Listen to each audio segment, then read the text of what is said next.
allow the children. It's okay. It's okay. Off your mind. It's okay. Off your mind. Chai! Now wow, people wey suppose talk truth to power don't off mic.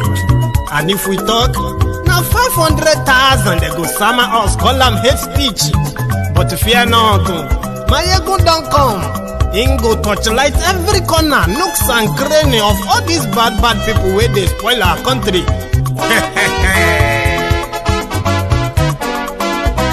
So my people make we laugh, oh yo yo.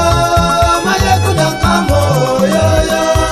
My people make we shout, oh yo yo. Mayegun don't come, oh yo yo.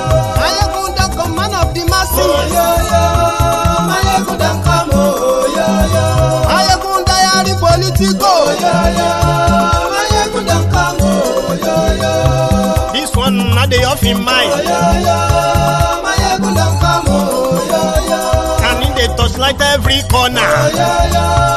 Mayegun don't come, oh yo yo. Okay, some people be they holla say they want the power. Chai, them be promise us say we go get light and power. Them hustle so they can't get the power. But now they know they do anything with the power. Every day, dollar just they get the higher power over naira. See them talk say make we off mind, but thank God say Mayegun don't come. So my people make you loud, oh yo yo. Mayegun don't come, oh yo yo. My people make we shout, oh yo yo. Mayegun don't come, oh yo yo. Mayegun don't come, man of the masses, oh yo yo. Mayegun don't come, oh yo yo. Mayegun diary politico, oh yo yo. Mayegun don't come, oh yo yo. This one not they off in mind, oh yo yo.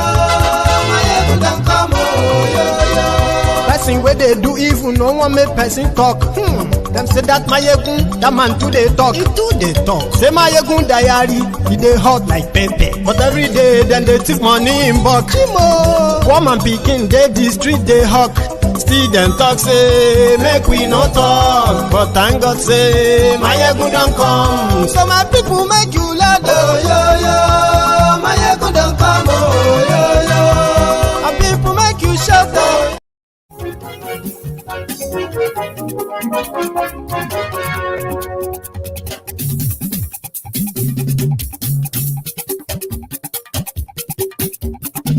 Mayegun làwa mọ̀ làmọ̀ dódódódó. Mayegun diary. Hello there. Mayegun làwa mọ̀ làmọ̀ dódódódó. Mayegun diary. Good morning to you, good afternoon to you, and good evening to you from wherever you are watching from. It is Mayegun Live. Mayegun diary. Gbogbo bó ṣe ń lọ ni Mayegun já wa sí. Mayegun diary. Àṣírí ọ̀jẹ̀lú kì í bò níbẹ̀ o. Just take a moment, if you haven't already, take a moment to read the caption of the broadcast, the description of the broadcast, share it, like the broadcast. These are 4 steps you have to kind of follow before you get so invested in this chat tonight. Apologies that we are starting late again. However, I will make it up to all of us tonight.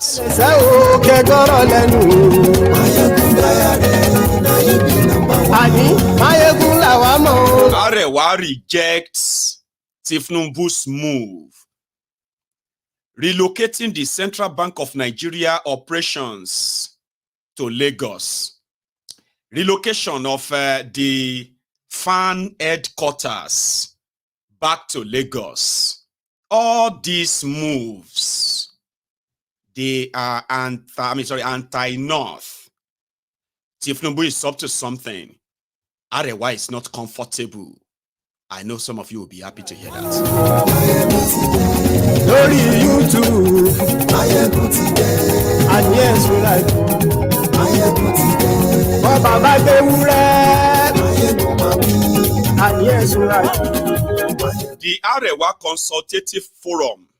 That is the congregation of the the elite of northern Nigeria. So one of them, who happened to be their Dalatu, who happened to be their BOT sort of member, spoke.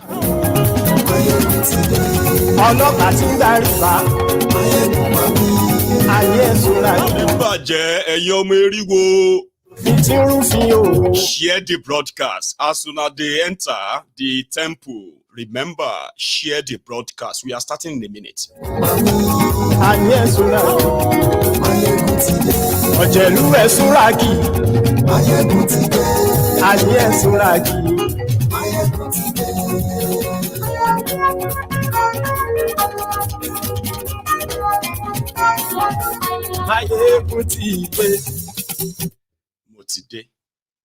So good morning to you once again. Good afternoon to you, and good evening to you from wherever you are watching from. It is Mayegun, and this is live. That is for those who are watching it live now. If you're watching the replay later, still the same thing, kind of. Yesterday, we were talking about those who claimed to be fighting terrorism, but using tribalism to fight terrorism in a way that we believe that you cannot use propaganda to fight state-sponsored terrorism. That was last night. But that same last night, like yesterday evening, the Arewa Consultative Forum, they could no longer hold it. Remember, just last week, it was the Sharia Council who came out to say, Omo, this is a total disaster. Muslim tickets, they were deceived and they were suffering. And Tinubu had to do something. Then a few days after that, they got an invitation to the Old Rock, where Tinubu told them, I understand, I feel everything, and all of blah, blah, blah, blah. And then they came out to say, let's just give him more time. Same thing happened when they were killing, which they are still doing, killing all of killing people in the Middle Belt, part of Nigeria, and mostly Christians. And people reacted, where is Khan? Where is Khan? Christian Association of Nigeria, where are those leadership? Then, few days after that, Khan leadership appeared in Old Rock. And they also came out and they said, let us be patient with Koolu. Sorry if they kill your family member for now, but they are doing something. It's so sad that they are killing you, okay? So, sorry about that. That was Christian Association of Nigeria. But you see this particular one coming from the Arewa Consultative Forum is detailed. Is a TV convo. And I have some of the chart I'm going to share with you tonight. The reason why I'm sharing this with you tonight is this. Everyone can continue to lie to themselves that there is a place called One Nigeria. It doesn't exist. It only exists in the imagination of those who are still living in that La La Land. However, we also know that Nigeria, when it comes to governance of Nigeria, everyone knows that it is turn by turn Nigeria Limited. Somehow, the same victims, let me repeat that. Somehow, if you pay attention very well, you will realize that there is no single part of Nigeria today that is not marginalized when it comes to infrastructure, employment, security. There is no part of Nigeria that is not affected by misgovernance today. But there is something. Nigerians, I don't know, like psychologically, they love their oppressors differently because somehow they feel like if Nigeria is going bad, because this man that is there is a Fulani man, is he going to be the first Fulani to destroy Nigeria? Somehow, everyone who has a connection with Fulani will begin to take any attack, any criticism on such Fulani presidency as a personal attack on Fulanis, even if they are also victims of his misgovernance. Same thing applies to those whose their own brain is programmed and conditioned regionally. You will see some, because the person in charge is a Yoruba man. If Nigeria is going up in smoke, he's not the first person to put up to burn Nigeria. Why are you angry with him? Is it because he's a Yoruba man? Oh, is it? So it's because you hate the North. There's nothing you can do about it. A Northern will do is 8 years. All of you can continue to hate him. We are all suffering. We are all in danger. The consequences of bad government and bad governance is like a stray bullet. It doesn't discriminate. It will hit. And even you that is their ardent defender and supporter, you can be their worst victims. But because it is turn by turn Nigeria Limited, when the Northerners finish, Southerner will do. When a Christian finish, Muslim will do. When a Yoruba finish, Hausa will do.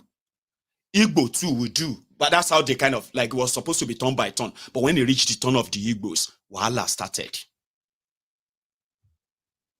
So nobody really cares about whether Nigeria is going to succeed or is not going to succeed. Everyone is waiting for their time.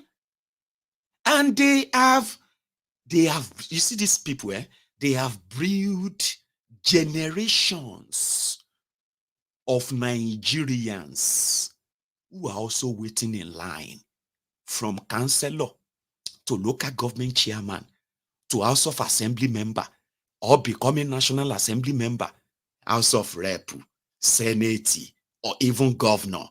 Every one of them, as we speak today, a lot of them are just waiting because they have learned the rope. So, when Buhari was there and all this terrorism were being institutionalized, industrialized, and ransom payments became nationalized. In fact, terrorism became legalized. The North felt that everyone asking Buhari to resign was doing so because they wanted to take power away from the North. The rest of the country was shouting, state police, restructuring, this and that. And guess what? The most vitriolic opposition to restructuring in Nigeria are also these northern elites. The same people who believe they were born to rule. Unfortunately, 8 years of Buhari divided Nigeria more. Buhari legalized and legitimized tribalism, ethnicism, religious supremacy, fanaticism, jihadism. 8 years of legalizing ridiculousness. But if you said anything, if you dare try to say you want to protest, you are doing so because you are against the North, and the North will fight back. I remember, because it wasn't long ago. This was just a few months back. Everybody was suffering. They said the rest of Nigeria should continue. Suffer. He's not the first person that will make Nigerians suffer. Buhari is not the first person that will be the kineko. Now, after that everyone now knows better that when you reach your own turn, no go they do Mr. Nice Man or Nice Woman. No. If you like, make your entire government key position, give them to the people of your own tribe. Buhari did it. And the rest of the North backed him. Tinubu now have started doing again, leg over, to the right, to the left. They can't say Tinubu dribble them. That Tinubu is trying to break up Nigeria. But before that, he wanted to relocate key institutions back to Lagos to start with, and then spread the rest of them to the part of Nigeria. And that is scary because they have lost so much in Nigeria, that they invested so much to bring to reality. This is what the ACF is saying, So Tinubu told them, everything will remain the same, untouchable, because he has already promised Buhari that he would continue from wherever he stops. That was what they told them. That was what sold Muslim tickets to them. That was what sold Pablo Escobar and Shekau Shetima to the supposed elite of the North. Educated elite. I want to lo takia. You know what is called takia? Takia is when you will see educated Sharia northerners. All right? That will be kind of sounding like they are so educated, intelligent, and the rest of that. But behind all of that, behind all of that facade, is the real fanaticism, the sense of entitlement, something that they believe as long as Nigeria exists, there are some status quo that must not be touched. If you touch them, you are actually coming for us. And coming for us is not something good for everyone. That is exactly the message of the Arewa Consultative Forum to Tinubu. You deceived us. Now you have the power. Why are you moving back the Federal Airport Authority of Nigeria headquarters, FAAN, back to Lagos? This was something that a Fulani Adisirika, the man that used 14 billion to buy 14 fire truck equipment, okay, 1 billion each. The guy who wanted to give you, who gave you the bogus Nigeria Air, he was the guy who relocated the FAAN back to Abuja. But there is actually a concept. Let me quickly come around and tell you something. Abuja is not northern Nigeria, just like a Plateau State is not northern Nigeria. Do you understand? The northern Nigeria, on map, comprises of at least just about 11 states. Okay. However, within those 11 states, right, there were the way they created the states, demarcated everybody in a way that, for example, people were supposed to be, when they were creating regions in back in the pre-independence, okay, it was like people who share close proximity to themselves, enough that they share a lot together to be called region. And the people of this space in Eastern region, every part of that Eastern region, there was no spillover to Kogi, which was not Eastern region. But if you go and there was no spillover to Benue, because Benue will be middle belt of Nigeria, not Eastern region. But when they were creating all the states in Nigeria, you know what they did? They cut part of Eastern Nigeria, Igbos, to be part of what is today's Kogi. When you go and look at their map, right? They cut part of today's Eastern Nigeria, Igbo land. They cut it to be part of Benue. And today you will still see Igbos in Benue. You will still see Igbos along all these pattern bordered areas, right? The same thing when they were creating their middle belt as well.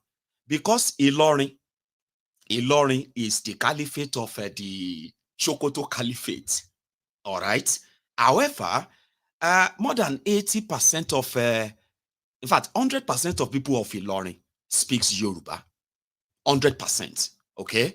However, you have like about 10-15% of them as well who actually really have connection to the Fulani caliphate. However, they have Ilorin. But when they were creating states, because a Yoruba land, who was supposed to be like, Kwara, when they were creating states, instead of them to just have caught any part that, I don't think they would be able to have caught Ilorin to be part of Niger anyway. But anyway, here you get, they now caught the entire place called Kwara State today. Mango the Yorubas in there, who are indeed the majority, okay? However, they just cut them up in a way to make them look like they are northerners. You know the plateau people, Jos, they are not northerners, okay? They have so much difference.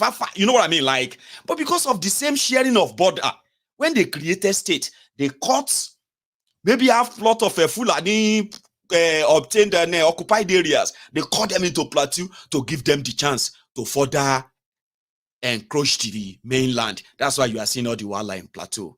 The same thing when you go to areas like Gombe, Yobe, Taraba, Adamawa, you will think they are north. They are not completely north. But when they created the cutting of the map, people that have nothing to do with Sharia, they cut them as part of those places. But in reality, everybody don't talk. We know ourselves, so we know we are not northerners, we are not Sharia, we are not, and we are actually the victims that they wrote their history, the bloody history of Sokoto Caliphate on, the bloody history that they said Uthman Dan Fodio was fighting infidels. History 1 year, that's their history. That Uthman Dan Fodio, the man, the Fulani, that came from Futajalon, his parents, they were there in Hausa land. This was pre-1807. No. It's not even that far. 1807, 1907, 100 years. 2007, 200 years. 2024, 217 years ago. Before that, Hausa land was the entire place they called north of Nigeria today. Hausa land, with their kings and everybody. You know what they told them? They said their kings were corrupt. So after about a century, when Fulanis first surfaced in that land, from the Futajalon, Futasoro, Futasadnesi, Hausa people were there doing their things. Then this teacher came, Uthman Dan Fodio, who now accused all of their leaders, kings, all of them, they accused them of being corrupt. Remember, it is the same pattern they use today. Whenever they were planning coup in Nigeria, they will tell you they planned the coup because of the corrupt government, corrupt leadership who doesn't care about the people. And a lot of you will just be like, yay, fellow Nigerians, Fulanis. It didn't start today. It started 3 centuries ago. That was how they conquered the Hausa land. That is now Caliphate, where you have Sokoto, Caliphate today. So when they were when they were cutting all this, because they were the one who divided the state. So when they were doing all of that, they were cutting people to make them minorities in some of those places, right? And then in areas, one circle. We work with you to build a Nigeria that is not corrupt. I bring you a message of hope.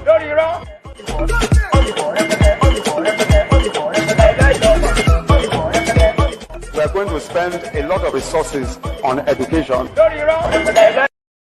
So it is the pattern. Okay?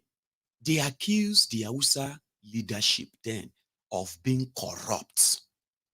And to make it worse, they were also infidels who were worshipping idols instead of Allah. So he was able, through his teachings, he was able to assemble an army of believers.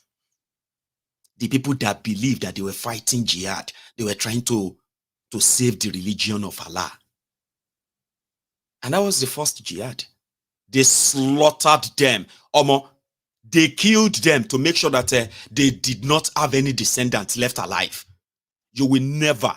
And then they cleared all their history. They burnt all of the Hausa histories that they could burn. Every traces of royalty, they burnt them down. And on that, they now use their blood to rewrite the history of northern Nigeria. You see those they call the infidels. The infidels are those Middle Beltans. When you read their history, and they said, Uthman Dan Fodio, messenger of Allah, defeated infidels. In this place, in that place, they were killing indigenous people. For those who easily, in some places, there were those who were easily converted. Instead of facing Dan Fodio's terrorist army, they just converted to Islam. I'm telling you the real history of that northern Nigeria. Otiwa casting saying for 8 years, Fulani terrorists, Boko Haram, they were slaughtering the supposed northerners. I'm talking about the Middle Beltans. They were being slaughtered. They were not allowed to even protest. When they asked for Buhari's resignation that he couldn't protect them, they were not called northerners then. They were called enemies of the north. But whenever they lost that power, no longer in control, Baba, the Ekun Egbere will start. And that is where we are going now. The Ekun Egbere have started. Because Tinubu lied to them. And as entitled, spoiled brats, man, these guys were entitled. You have no idea. The crude oil found in southern Nigeria is considered to belong to the rest of Nigeria. And that is the money they always want to share until there's no more money. And they started selling the crude oil themselves. But when it comes to, guess what? In northern Nigeria, all this while, ordinary village head was given mining licenses, mining approval to different kind of miners at ridiculous giveaway prices, while the rest of you in southern Nigeria, they no bond you well to bring your digger and say your family land get gold. You want the extract time, you will be arrested. And that will be you. That will be them doing you a favor. They will kill you. And if they have to invade your entire village and kill everybody there and make every one of them refugees, they will do it. So Nigeria is a place where you are supposed to have a one country, but guess what? They have supposed one country, but two rules. It was because of them they introduced quota system into Nigeria system from the moment they started the unitary system of government that they are practicing now. Quota system.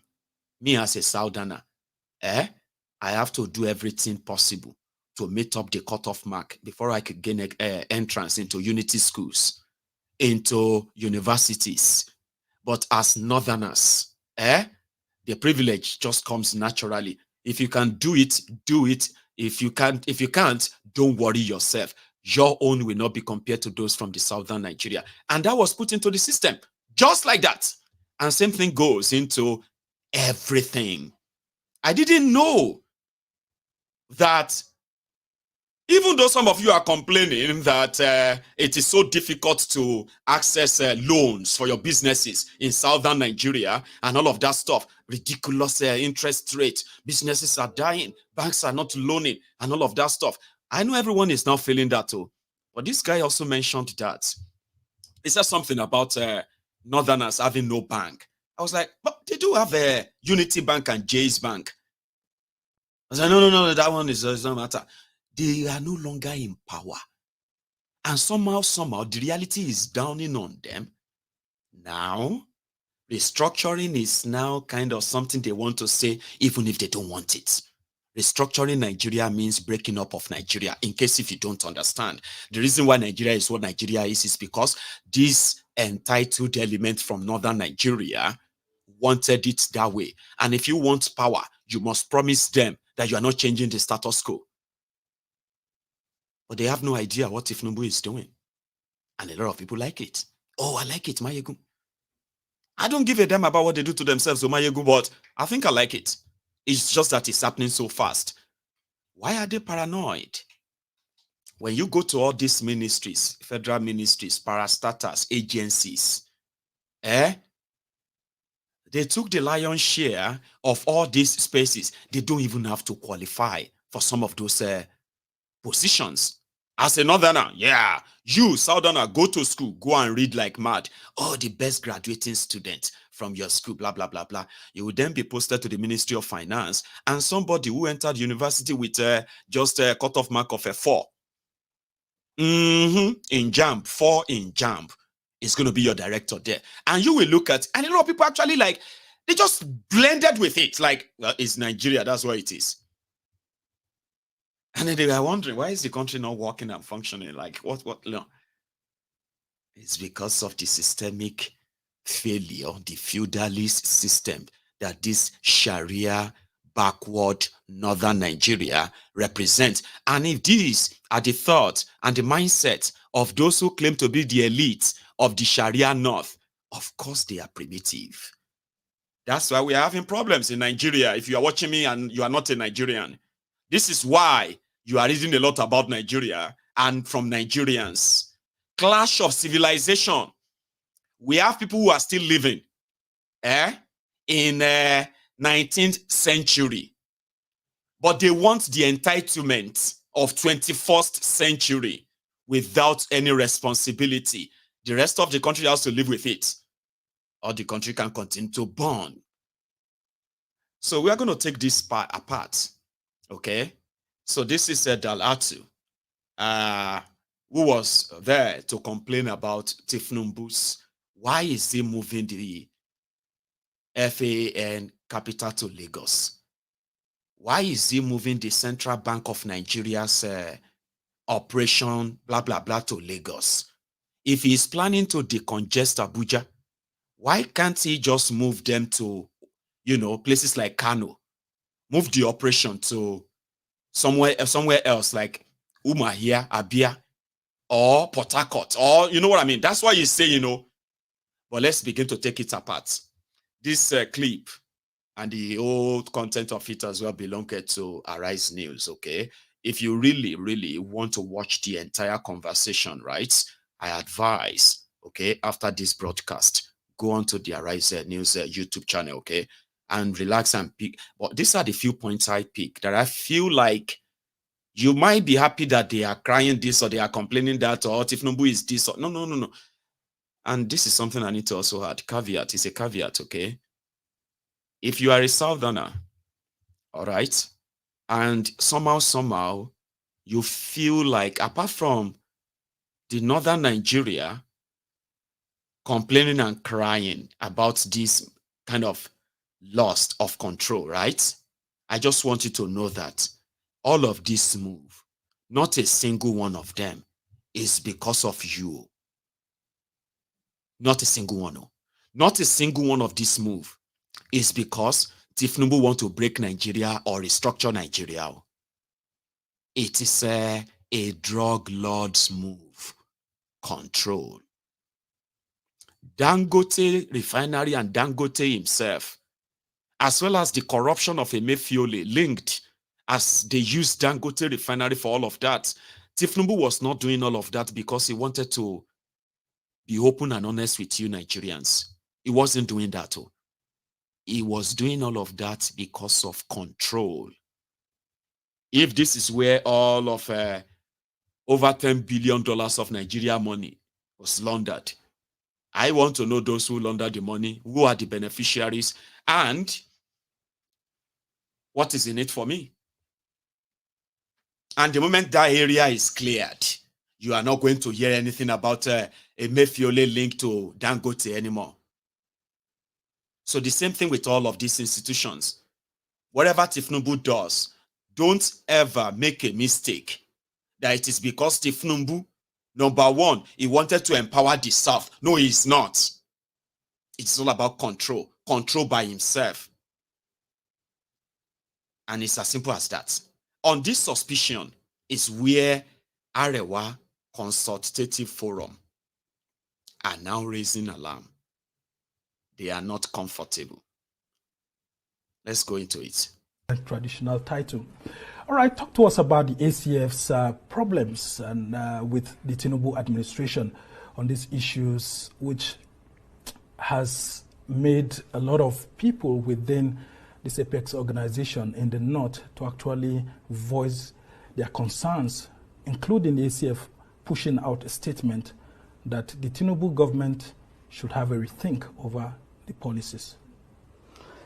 Thank you very much. Well, to understand the position of the Arewa Consultative Forum and I believe majority of Northerners now is to first of all go into a little bit of history so that people will now be able to understand why Arewa is feeling a bit apprehensive. Anybody my age and above will remember how prosperous this country was, and especially the northern region, based on the agricultural output and activity of the majority of our population. Then there was the discovery of oil, and then everybody forgot about agriculture, and the rush into oil had caused a very serious deficit in the performance of agriculture and food production, and therefore making the economy work in various directions. That rush has left. Obviously, when there are less activities in agri sector, means that there will be less economy and economic activity and money and prosperity in those areas that depend entirely on agriculture, which is northern Nigeria. Now, with that also come along the other government programs, projects, some of them deliberate, some of them, I think, innocent lack of foresight, that further made northern Nigeria far more apprehensive and began to feel that something must have been amiss. We have been brought up, my generation and those before me, to believe in the oneness of Nigeria, to work, to protect, to promote the oneness of this country, to unify it, to be united, and to love our neighbors. So, but when programs like the current one you are talking about, the planned relocation of yes, the planned relocation is just the tip of the iceberg, really. It started much earlier than that. We were here when, in 1999, we were part of the Port Authority. Nigerian Port Authority was removed from Abuja back to Lagos. Nigerian International Institute of International Affairs, and I think maybe NIMASA were returned to Lagos, and we thought it was really not a very, very well-intentioned thing to do at that time. Now that will quickly, we recall other government actions that had put us backwards, like the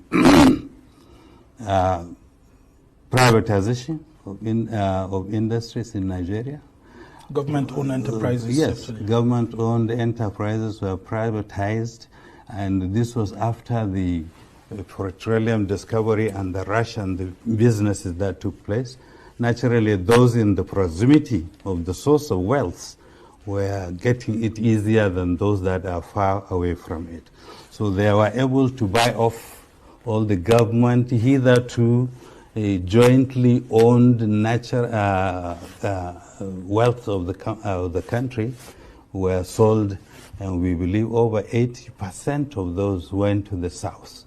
Our view at that time was that if you are selling a jointly owned government or industries or enterprises, you should sell them to the states.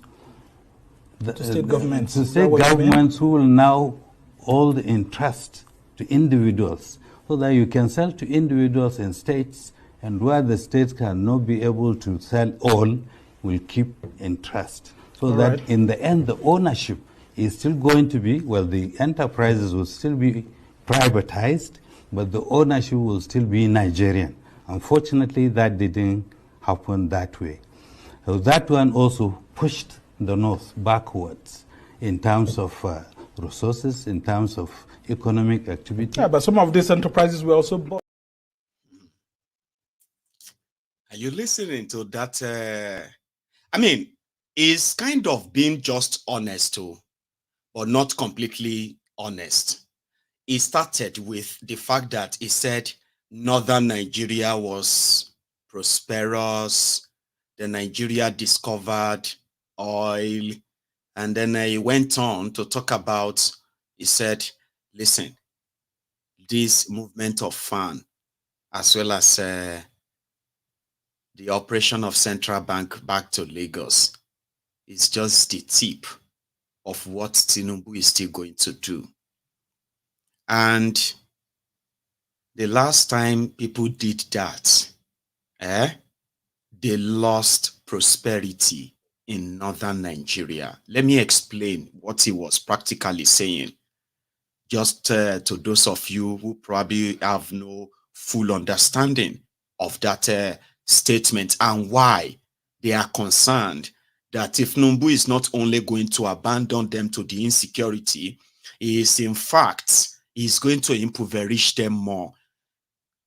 When it comes to getting jobs in all these ministries, parastatals, and most of them are duplicated offices anyway, just to give the job to northerners. Now in Nigeria, okay, when somebody from your region is the president of Nigeria, okay, automatically every opening in government, even if there is none, they will create it. So massively, they will recruit people from that region. So beneficially, right, it is a way of putting them in the civil service, so that and most of these are done through political patronage. For example, when a Yoruba man is president now, what he will do is that when there is opening, they want to create in Federal Ministry of Finance, Ministry of this, Ministry of that, even in the police, civil service, and the rest of that. So they will now print forms and give to members of their political party or the people they know, so that you will know that when you got the job to enter the Ministry of Finance, it was Tinubu that made that happen. Remember, if you become a permanent secretary or you become somebody in that ministry, you owe Tinubu a loyalty. So it's the same thing. When Fulani, Buhari was there, everywhere, ranka dede. You even see Chinedu wearing babariga and then growing beard, long one. Because he has to look like a Fulani as well. He's already a yellow person, like a light-skinned. So all he needed more is just to keep the beard and put on the dress. And maybe if he can kind of interact in Hausa, he's probably going to get an opportunity to get something from the same government. It is always like that. So and you see these northerners per se, when I say northerners now, I told you, please always don't add the middle belt now. All right? When it is politically convenient, you see this Sharia North, they will call themselves the biggest, the one North. There is no one North. Just like there is no one Nigeria.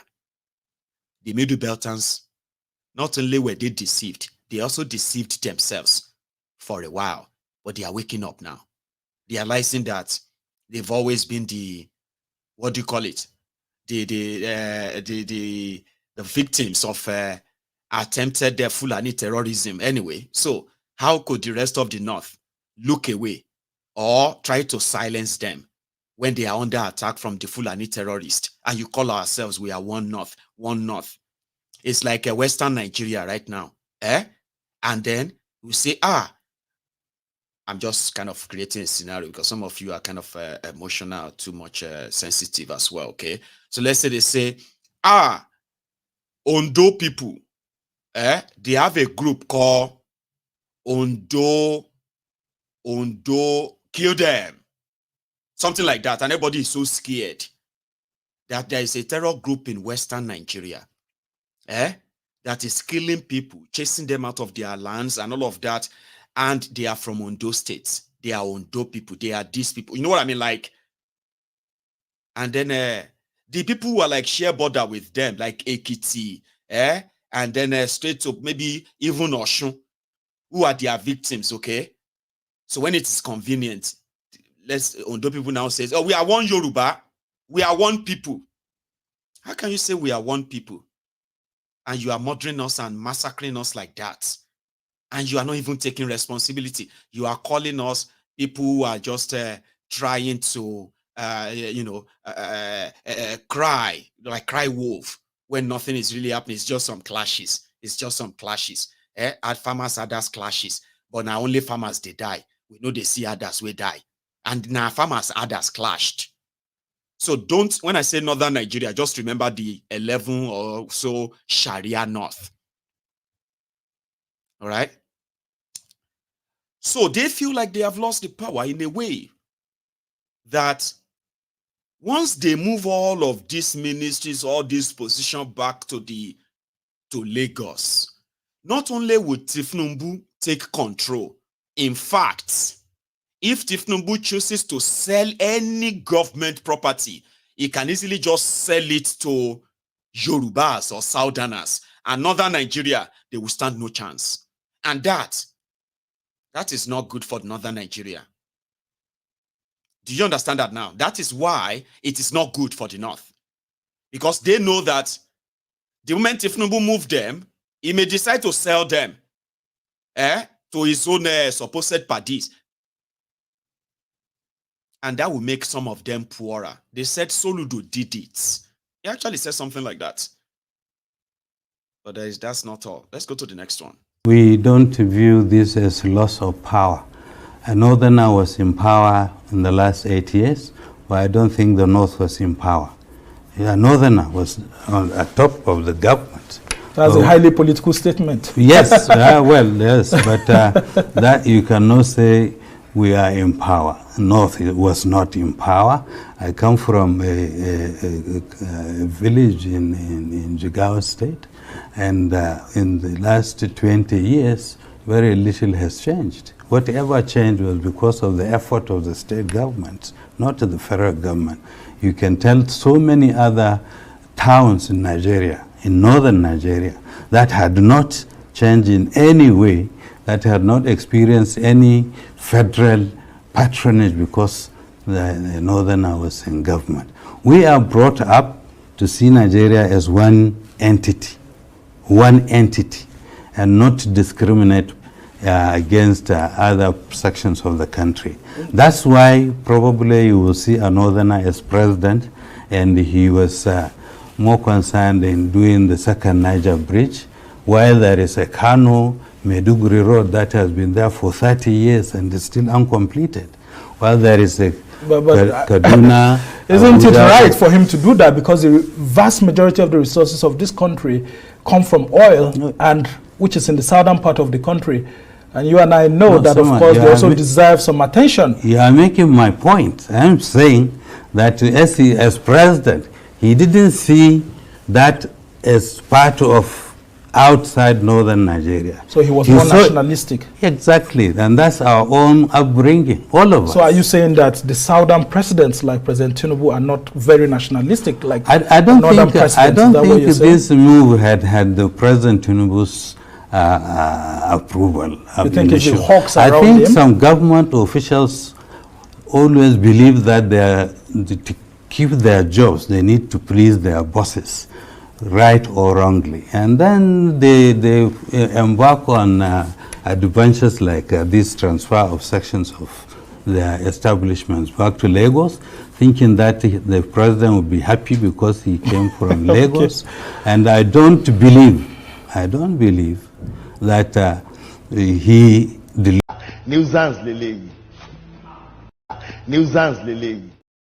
That is what is called takia. Is accusing him that his action pointed to the fact that there is more to come. Okay. However, I don't believe that he knows about it. I don't think he approved it. That is called takia. That is where Tinubu that is already like, when you now hear the part that says, I don't think he knows about it. I don't think he approves it. We just okay. Who has the number of that man? He said, we have his number, sir. Oh yeah, call him. Tell him that he should bring all his friends to Aso Rock tomorrow. So that I can tell them that I did not approve it. But it is for the better. You know what I mean? Like, so they were brought up to believe in one Nigeria. And then he said something to the underdevelopment of northern Nigeria.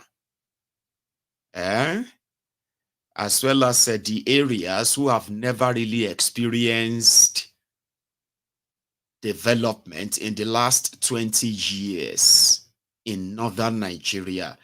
Do you see that gaslighting?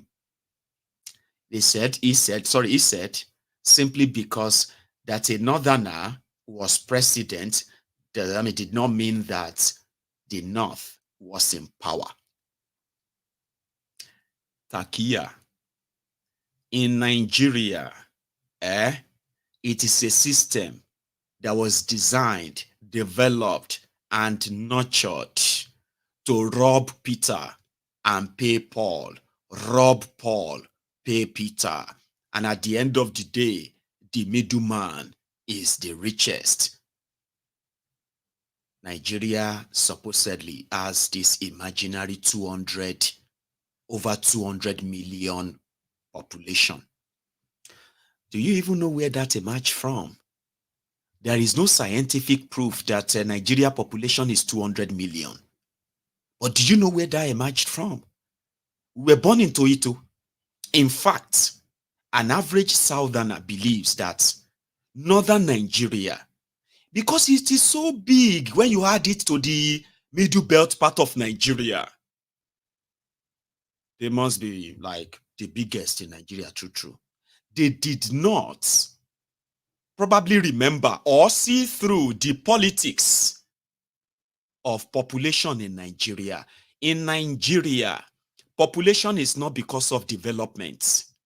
All over the world, where people plan for their people, they conduct a census to ascertain the people living in a particular area at a particular time so that government can plan for them. In Nigeria, they do not do census because they want to plan for your electricity, to plan for your hospitals, your schools, your good roads, your no. They do. I mean, they do population because of sharing formula. In northern Nigeria, there is nobody who has any scientific record that they have the population they always claim to have. But over the years, they have succeeded in pushing their numbers. It is like election in Nigeria, because the more you are, the more money you will collect from all the money they rigged from everywhere. And when it is time to share, they share according to population all over the world. All over the world. When you look at geography, population are recorded scientifically that northern part of a country, be due to so many reasons. It could be weather, it could be terrains, is more deserted, and the southern part of any country is more populated. But educated morons Educated wearies in Nigeria, they continue to tell us northern Nigeria, because it is bigger, is more populated than the southern Nigeria. Ask them to bring proof. They will tell you. World Bank reports. Who did World Bank report to? It was all for sharing. And that is why today, northern Nigeria takes the chunkest, the largest share of Nigeria revenue from the federal government purse, the same cookie jar. And rather than them invest in their people, they turn this public fund into their private wealth. You have no idea that you are living in two countries, or you come from two countries, literally, right? That's what Nigeria is. A governor from northern Nigeria, Matawale, came on the national screen and he told everybody, and he said, despite the fact that there is a law that says all natural resources belong to the federal government of Nigeria, you cannot touch them without the approval of the federal government of Nigeria. This guy came out after the slaughtered farmers took over their farms, turned them into mining fields. He came on TV and he said they found gold. And you see all this gold, he was going to keep them for Zamfara people. He will send them to Dubai. He sent Zamfara gold to Dubai. Till today, ask a Zamfara, somebody from Zamfara, do you know the bank that is keeping your gold in Dubai? Ask those in federal government of Nigeria and say, how did Zamfara able to kind of extract gold, but Ogun State cannot extract our own crude oil and use it for our own development? Wahala go dey. Explanation go start. So the whole thing is fraud. Complete fraud. The money that they are getting every month from Abuja, guys, they even print money to share money to these guys. Out of 774 local government areas in Nigeria, when you add their middle belt that they always use politically for political postures, right? These guys alone have over 400 local government areas. Out of 109 senators, these guys have over 50 of that. Out of 360 House of Representative members, these guys alone have over 200. Simply because they are presumed to be bigger, most populated. So when they talk about overhead expenditures, recurrent expenditures, the money they spend on trying to maintain all these characters that occupy all these spaces, that add no value, no real value to anybody, north to south to east to west. When you put them together, the chunk of the money goes to the northern Nigeria. But this money is not invested in their people. How? They are not invested in education. They are not invested in healthcare. They are not invested even in security, you will say. It was a free money. Just be governor. Once you become governor and get one or two aboki burudi change that will be helping you to convert the allocation of your state into any foreign currency before you launder the money, then you can enjoy it for the next 8 years. This is Nigeria. This is what Nigeria is. And as for this man, you cannot say because our man was there for 8 years and say then it's the northern Nigeria. It's about power and they are losing it. Somebody said the oil companies in Niger Delta. Can you even imagine that? Now Niger Delta get oil. The Igbos now them get oil. Oil and gas. Now Yorubas get oil and gas. You know what I mean? But now, what do you call it? Now Nigeria owned the oil. However, the Niger Delta and the people who actually owns the oil, naturally, they said the place is not safe to avoid, the oil companies. So they moved them to Lagos. All of the oil companies in Nigeria, drilling oil in Niger Delta, all their staffs and their recruitment and everything and where they pay their taxes and all of that, Lagos. So he said something so similar. I was like, okay, if that's the case, then they should move the Kiniko to. I was like, okay, yeah, let me enjoy that. Here, they're allowed to. Then the North doesn't have the wherewithal to actually speak on this, because there's a huge concentration of the military and its armament in the northern part of the country. If you ask me, I would say maybe it is due to Kaduna's centrality on this in Nigeria. If we have got a Papa port, we have Tinkan ports, we have other ports in Lagos, but that's because that's the natural area where they should be. There is a reason for that. And therefore, there are reasons for this congregation of military establishments in Kaduna. I think that's because Kaduna occupies a central portion of this country, and military operations will be far easier to spread, to reach out to all parts of Nigeria from Kaduna than if they were in Lagos to reach Sokoto or Maiduguri, or if they are in Calabar to reach these distant places. So everything has a reason. I remember when this country actually had a concerted policy that if you place an industry in the south, you will try and place it in the north.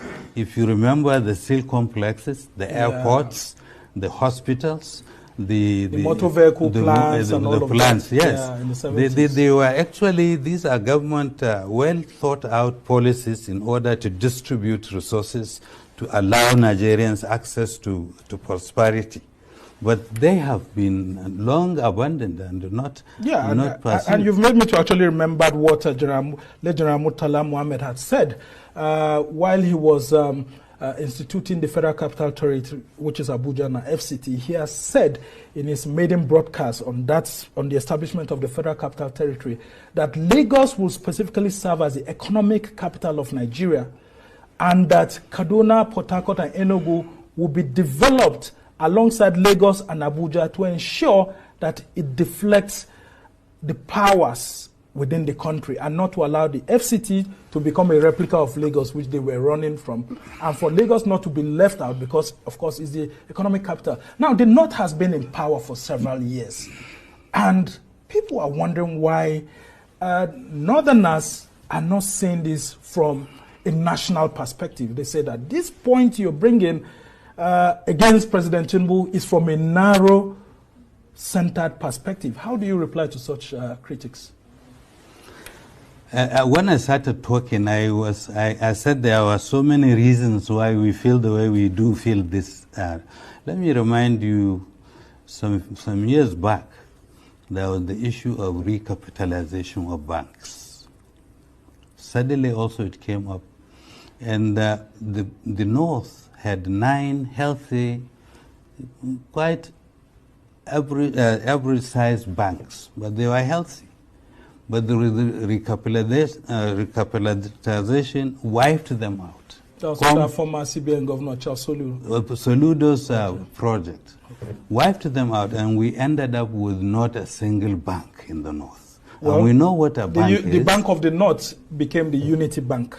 Yes. And of course, majority of the shares were owned by Northerners and all of that, and then a few banks here and there. Not anymore. I don't think now if you check it, you will find that. Yeah, but these are economic decisions. And you have Northerners, wealthy Northerners. Banks are private-owned institutions. No, so why are the Northerners not opening more banks? This was a government policy. Yeah, for 25 billion naira as recapitalization. Yes, and of course, they are rich Northerners. How come the Northerners didn't take want to into go into consideration that if you put that kind of policy, a whole sector of this country will be deprived of the banking system. But that's not even the problem. After that, after we lost 9 banks, then the central bank continued to prop up other banks that it has saved with the jointly owned resources of this country. So we lost our banks. The banks that remained were propped up with our own money, and we keep all the money in these banks. You try and go to get a loan from any of these banks and see how difficult it is. Meanwhile, all our money is in these banks. And okay, they put one or two northerners, some on the board for window dressing. But it is a fact that we are deprived even to reach sources of loan in order to pursue legitimate. Yeah, but when you say we are deprived, who is depriving you? Because I mean, since 1990s, then the North. You hear that? It has turned to gaslighting. And that is why, please, if you are a southerner watching me, I know these days now, you know, everything is almost like God don't catch you. Even though now the or this Sharia North suffering and smiling online bandits, social media adsmen or Facebook adsmen, they are kind of those who make you, those who told you that they were going to make sure that a druggie, I mean, I remember asking those who are real Muslims, like, how do you feel as a Muslim going ahead to support somebody who is a drug dealer? And all the evidence, you ignore all of them. How do you feel inside you as a Muslim?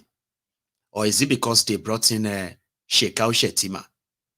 So you believe Shekau Shetima is also a Muslim? Is that why you decided to support a druggie? Now, the druggie is coming back to probably not be what your leader said he told them it was going to be. And then somehow, you started telling all the people that rejected the drug baron, Pablo Escobar, you said they will cry for the next 8 years. But look at Labe Warolong. The African Wahala. Abe Rolong. There is a man that is always like now I think there's actually this woman that used to say that long time ago. They said that you know, if he comes back, he will come back dead. Now this guy is back, and the person that said, you know, if you come back alive, just call me a bastard. By the time he came back alive, the man who made that threat was dead, and the woman was like, "Abe warolong." Can you see God?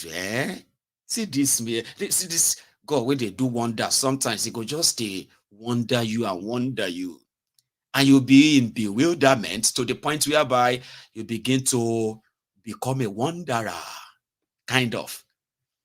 People who told you that continue to cry, Muslim go happen. Muslim Umas.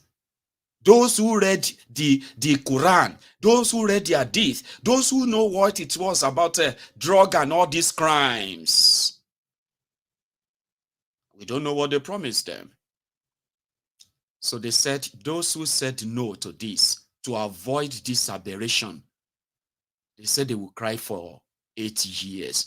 About 8 months, 8 months, tears everywhere. But to you, Southerner, like I said earlier, I do not want you for any reason to be joyous. So,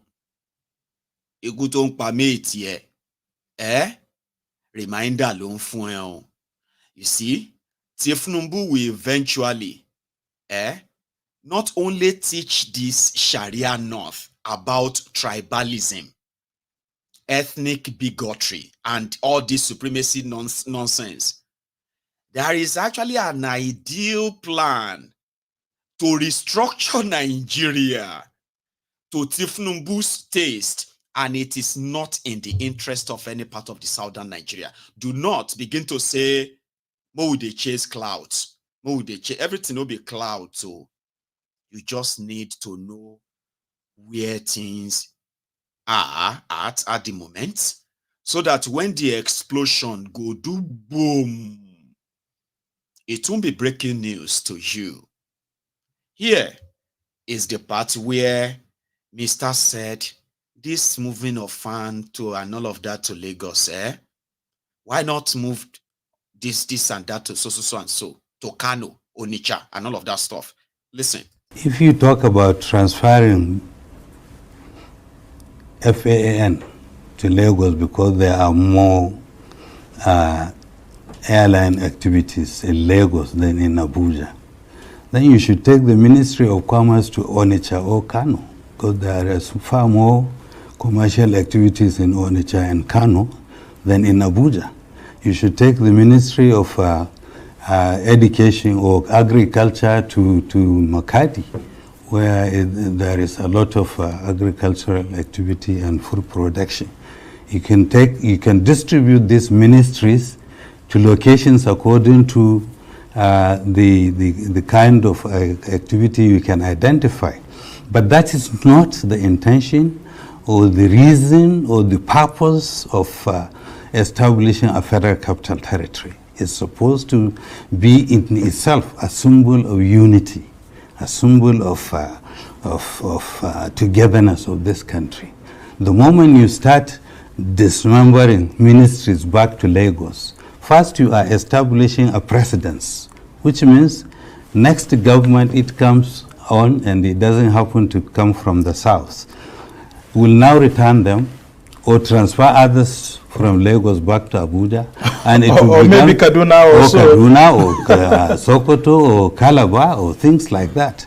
So the intention really is to make institutions symbolic of our unity, symbolic of the purpose of this country, and not to give reasons. If you say congestion, when you mention congestion in relation to cities, anybody you talk about congestion will first think of Lagos before he thinks. But well, the CBN is saying that it's building, the CBN headquarters here is supposed to actually house 3,000 employees, but it has over 4,000. And the CBN spends money sending its own staff to go to Lagos to spend 2 months, 3 months to do certain jobs, which normally should have been domiciled in Lagos, and that is spending so much. So, for effectiveness, the CBN is saying that it wants to decongest its headquarters. And people are wondering, why is the ACF or why are northerners or northern leaders or elites actually having a problem with that? First of all, the CBN building and the staff must have been in Abuja for nearly 30 years now. Yes. And we never heard about this until suddenly it came up. That's one. Two, we know that in Lagos, the banking supervision department is very strong. In Lagos already, it never moved to Abuja, so it could still do its function there. Three, at the age of technology now, you can work for a Chinese company in China while you sit here in Abuja and still perform your function. For CBN to say that it does not have that kind of upgrade in its own operations, we think it's not true. If you They just don't believe him. That's the point.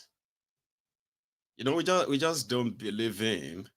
But did you hear where he said, if another person came, and that one can also move them back to Abuja?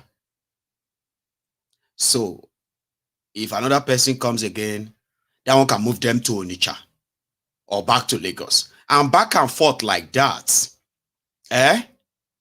Is why you should never invest your youth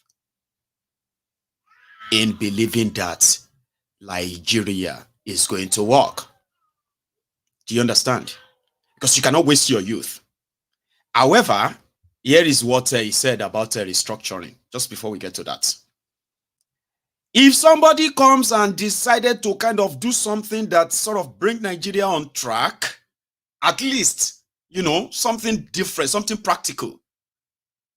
And everybody is like, well, everything is here, can you go? Everything is fine, you know.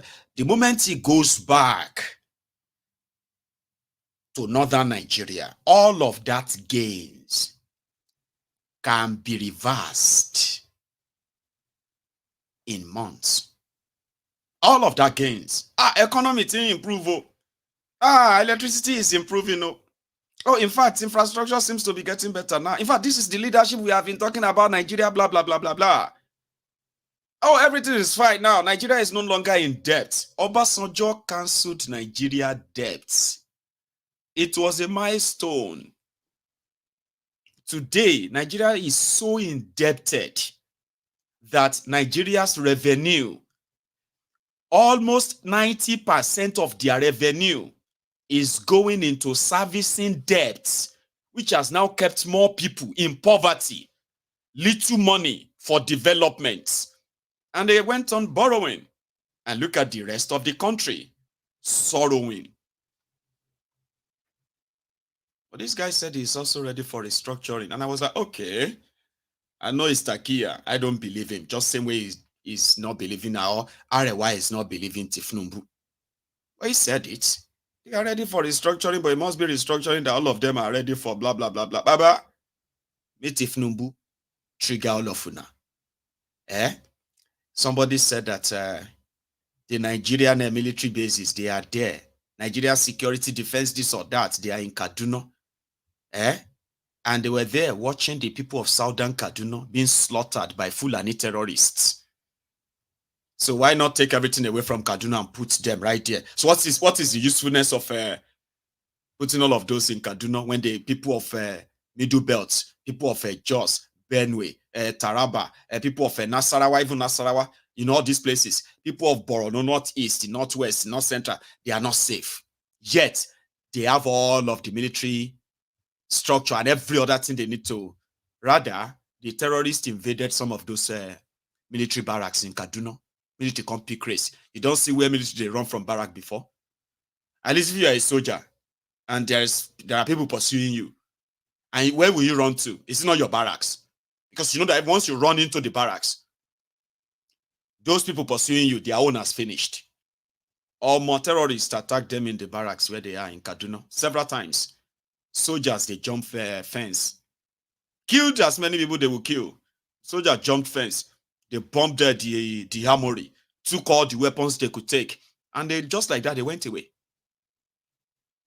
Under these criminals, where you have all of the military chiefs from the north. All the military chiefs were from the north. They were buying properties all over the place while their people were being slaughtered. And if anybody, mostly from southern Nigeria, Buhari must go, Buhari must go, you are the enemy of the north. Oh. People came together to stop Fulani terrorists. This guy said, coming together to even say you want to put together an army to fight Fulani terrorists is anti-north. This elite. Oh.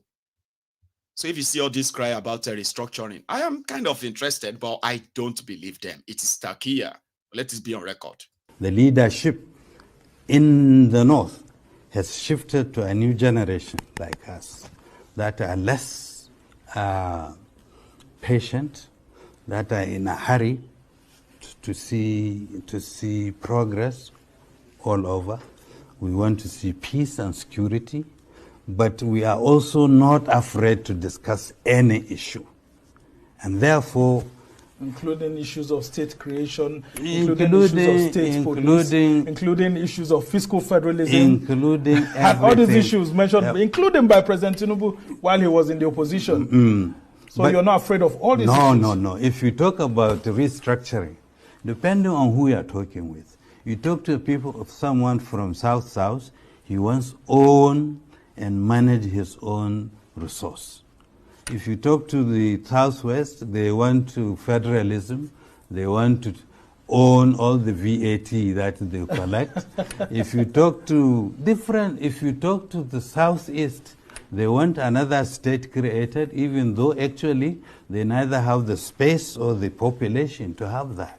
But if you talk to us, now, what we want to do is to use what we have to get what we are looking for. And what do you have that you're using to get what you're looking for? We have over 70% of the landmass of Nigeria. We have over 60% of the population.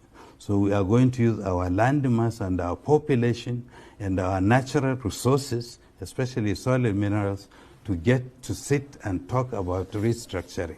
The North should no longer be viewed as running away from restructuring. We are ready and able and willing to commence discussions on these issues. You're a lawyer, former chairman of the body of benchers. There are calls for a new constitution. Would you not be willing to sit with other parts of the country to firm up a new constitution that works for everyone if there's a sovereign national conference? I don't want to sit here and reveal all my strategy. I am the first speaker among the three of us running. So they will spy on me. So you will have a limited answer here today. Another day you can bring me back. But that's part of what I do. That is what I have to say. He said, Northern Nigeria. This was him now, like, you know, putting all of the people in the Middle Belt as Northerners. You know, he was talking and he was confident. He was like twisting on his chair to say, listen, we will negotiate with, we are not afraid of restructuring. We have the 60% of the land mass of Nigeria. No, you don't. We have how many percentage did he say they have of the population? No, you are not the biggest of the population or region in Nigeria. No, you are not. So what happened is that when we talk about restructuring, it also includes the people in these areas, the owners of the Middle Belt. You see that yellow area? Those are the Hausa lands before Fulani Uthman Danfodio invasion. Those lands still belong to the Hausas, but they are controlled by Fulanis. Now you see the area in blue, that is the biggest part of Nigeria that they haven't told you when they talk about Northern Nigeria. Even despite the fact that they did their best to draw a malicious border between people, and they call them states.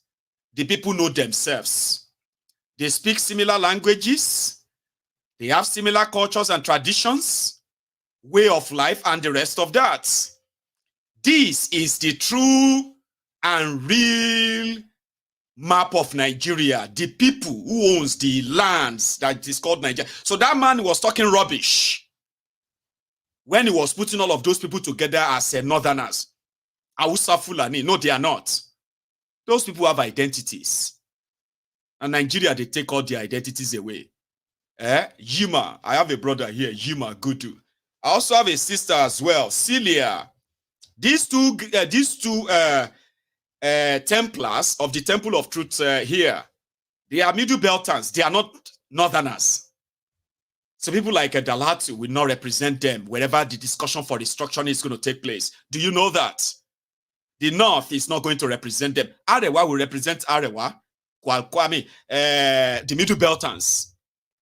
The Kwararafas, they will represent themselves in that conversation on if they still want to live together as part of a Nigeria or not. Then he was wrong. He said the Igbos wanted another state. They do not have the space. They do not have the population. God damn it. These are people who actually have the landmass they are talking about are unoccupied lands mostly. These are lands that are mostly deserts. I kid you not. Go take a look at the Nigerian map from the satellites. Take a look at the desert that is more populated than, more greener southern Nigeria. Now this entitlement make that way they go say they start their own army. In a place where you are a minority, possibly should be non-existent. Nasarawa, Fulani want to provide security for the people of Nasarawa. Take a look at this. Do you see Fulani in any part of that place that you see there? Take a look at the middle where you will see the baggy people, the owners of Abuja. No be Northerners get Abuja, no be Fulani, no be Hausa get Abuja. Now baggy people get Abuja. Do you understand? But whatever happened inside that Abuja is considered that it must be for the North. Anybody who won't be the Abuja minister must be a Northerner. Have you not noticed that until Wike showed up, Anyone will be Abuja minister must be a northerner. You didn't pay attention. Oh, okay. This is the entitlement I'm talking about. Oh, we have been killing people. Okay, you know what? We are now going to provide security for you to keep you safe in your homes, in your land. You were safe before we came. But fine. You are not safe anymore. We will protect you. The Fulani Miyetti Allah army to come and protect us on our land. Entitlement. And I read it in the news that DSS arrested him. It's nothing major. Okay? So I'm not going to really talk about that. They've arrested their leader. So yeah, restructuring. If you say let's talk about restructuring, the real one where people would have actually like be represented, a country with over 200 languages. I'm sorry, over 500 languages, over 200 ethnic nationalities. If Malta, that a lot of you are paying millions of naira to get their visa, to go and study there just because you want to japa and run away from Nigeria, escape from the hellhole, the shithole. Malta, the population of Malta is not up to 600,000. Not up to 600,000.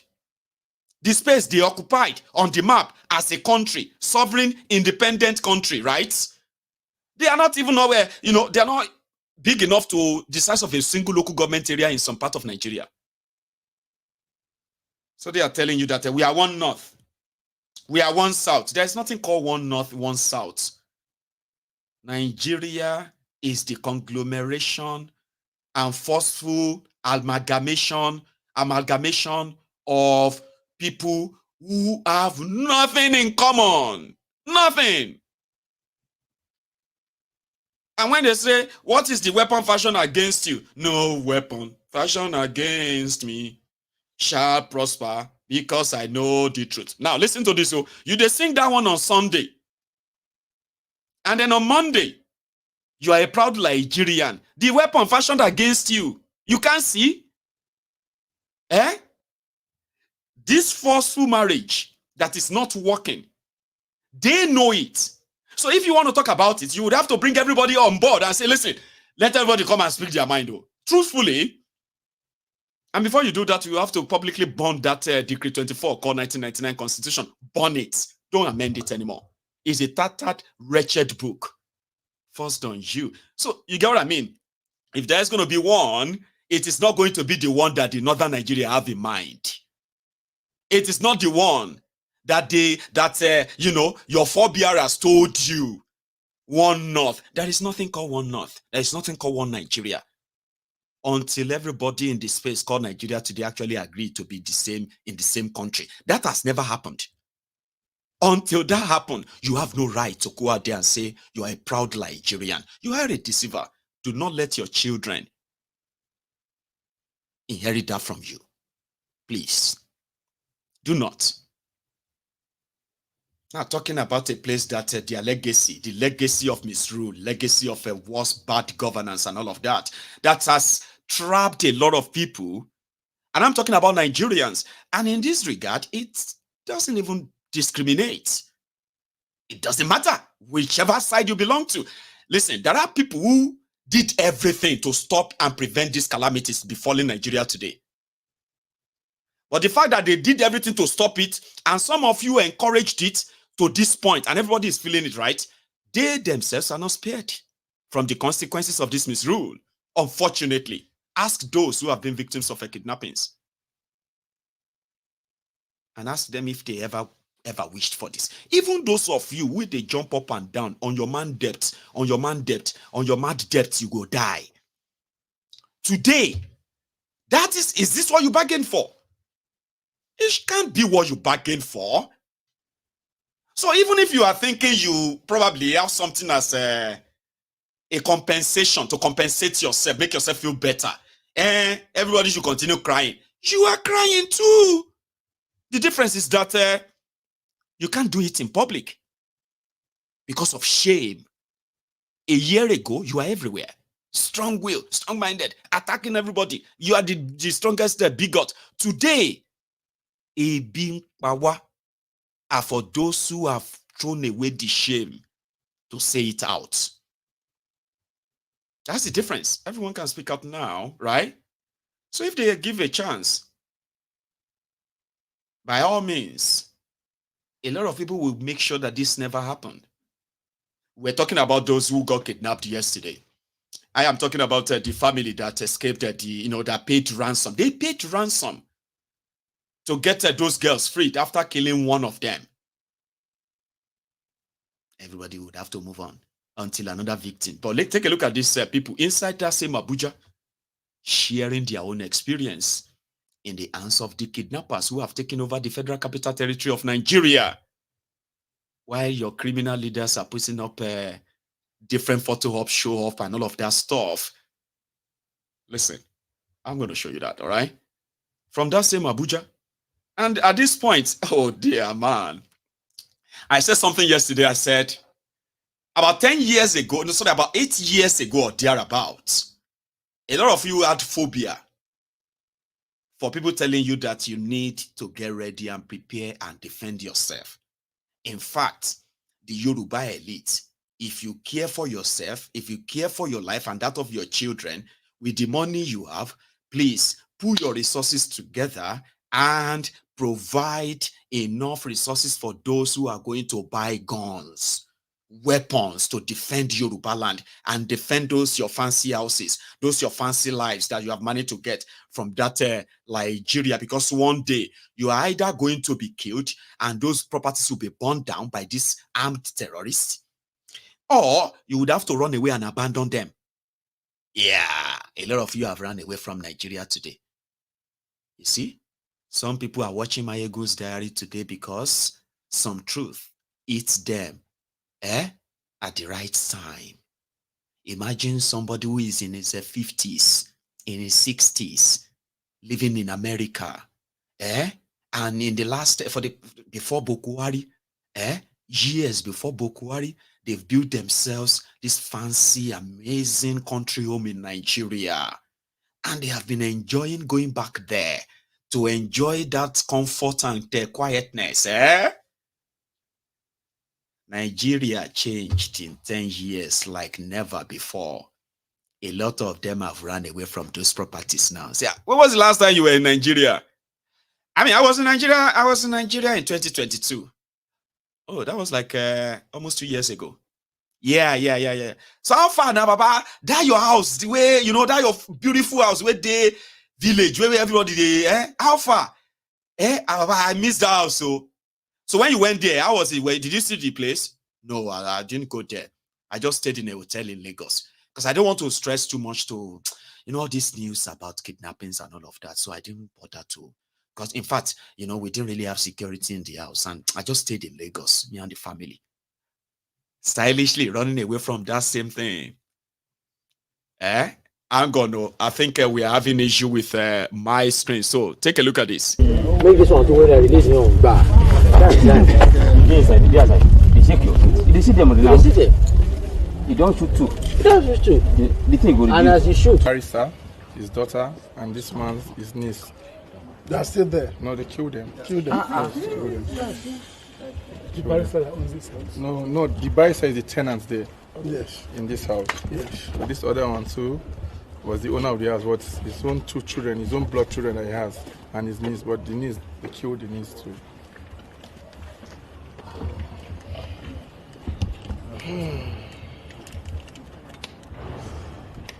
Try the phone, then I'm busy the call. Now we before we inform the police and others came that. Have they been rescued since then? No, the guy now, we've visit the guy already. They called it, we should bring 100 million. I asked them, where can I get 100 million from? So before we say they now sent a call that we should go and take our dead body. They have killed him? Yes, they have killed the boy. They are remaining the girl there. Stabbed him.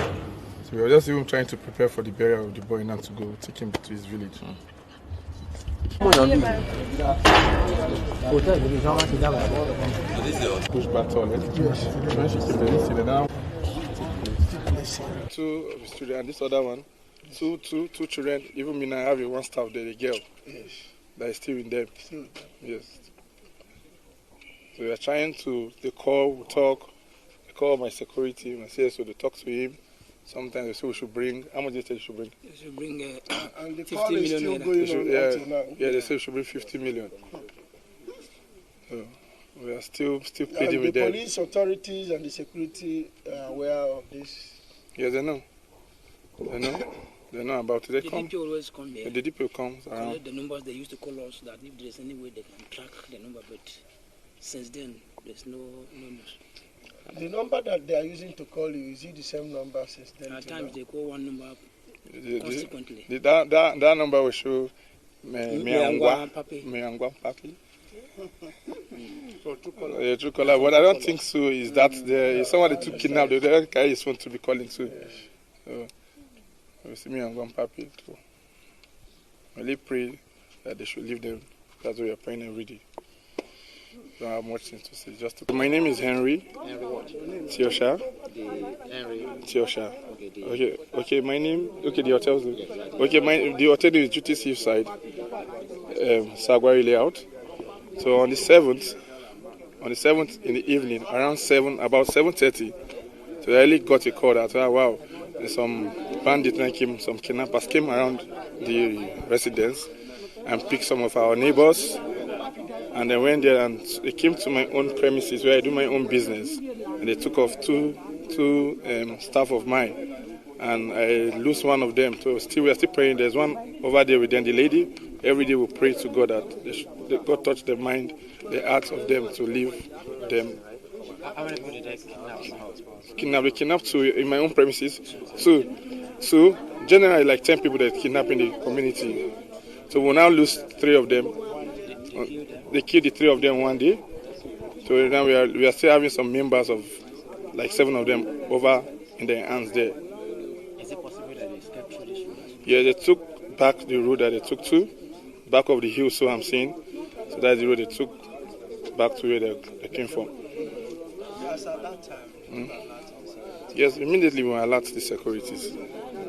The response we saw, policemen came around, checked. Even some of the boys around the streets here still took touch to follow them over the hill. We were seeing the footsteps, but there's no weapon. So we don't have weapon to counter with people that hasn't a weapon in their hands. So that's how we left them. Thank you. Did you hear that? Very sorry for that little break earlier. I don't know what happened. My system just overheated and the camera got switched off. So I'm glad that that has been fixed. I was talking about when Nnamdi Kanu told all of us to get ready to defend ourselves. A lot of you were like, I remember one woman at this Igbo Congress in America when Nnamdi Kanu was kind of telling everybody, like, as if to say, they sat him down and they told him their plans, the way he was saying it, and what he said should be done to stop them. One woman took microphone and said, as you are talking, dear, my body is just doing because, I mean, all of us, we saw what happened during the war. So when you stand there and you are talking, my body was just doing like this. Is there no other way without having to get guns and having to... I remember that woman. Some of you who are very much, who are real IPOB or Biafran, you will remember that video. I don't know where that woman is today. She's alive. I mean, if she is alive, she's probably more terrified now that everything she was told face to face by a man, called Mazi Nnamdi Kanu, they were happening in her lifetime. How is she feeling now? Now, see people, all of you now, we be see when they talk gun. Oh yeah, why don't you go and carry gun? Why don't you go and, you Mayegun? You go just sit down there. They talk. Why don't you self go carry gun? I remember people have told me that a few times. I said, because the reason why I'm not going to carry gun is because there is no gunner or gun terrorist that is after me, my life, or the life of my family here. So I'm not going to carry gun. But see, citizens in Nigeria are already saying, they wish they had weapons. They saw their loved ones being taken by terrorists and they could not do anything. They have killed 3 of those they took. they cannot do anything. And you see his face there, that disappointment of, we saw them going through that valley, that mountain there. But there was nothing we could do. There was no weapon. I bet if they ask you now that you can pick up your gun license right now, a lot of you watching me on this broadcast tonight, so many of you are outside Nigeria. You will be the first set of people that will apply for gun license. I can bet my left testicle on you, on that. The gun they told you then that you are like, today, wait, by the time we get to the calling section now, you will see people that will call in and say, defend yourself, go and get guns. 8 years ago, they will never say that. They will say, are you trying to cause war? Are you telling people to go and buy gun to cause war? What is wrong with you, this Mayegun? They must arrest this Mayegun today. Now them, they say, Allah was carry gun. Listen to this other part from that same Abuja. And the message I brought here is a message of hope. That definitely, I want you to know that the people in the authority are on top of it. And as a community, also, we should come together and see how we put a kind of our local vigilante in place. And when that is done, and we'll be talking with the authorities also to make sure that they support, because believe me, because of too much influx of people in Abuja, the security apparatus of Abuja is overstretched. It's overstretched. Even the number of the police force we have today is not enough to guide the city itself. But I know that something drastic is being done about it. So my condolence to you. Thank you very much. Thank you. That a problem that started today. When we are hearing about the bandits, about the kidnappers in the northeast, nearby Kaduna here, and Nasarawa, the government of them should be proactive to know that they should have protected the borders of FCT. But as we all know, this is a new government in power. And personally, I have written to the Minister of FCT, which I believe by now he is on top of the game, trying to make sure that the adequate security is put in place. I have even taken it upon myself to write to the Mr. President himself. But I'm here to condole you people and to have first-hand information of what really transpired in this place.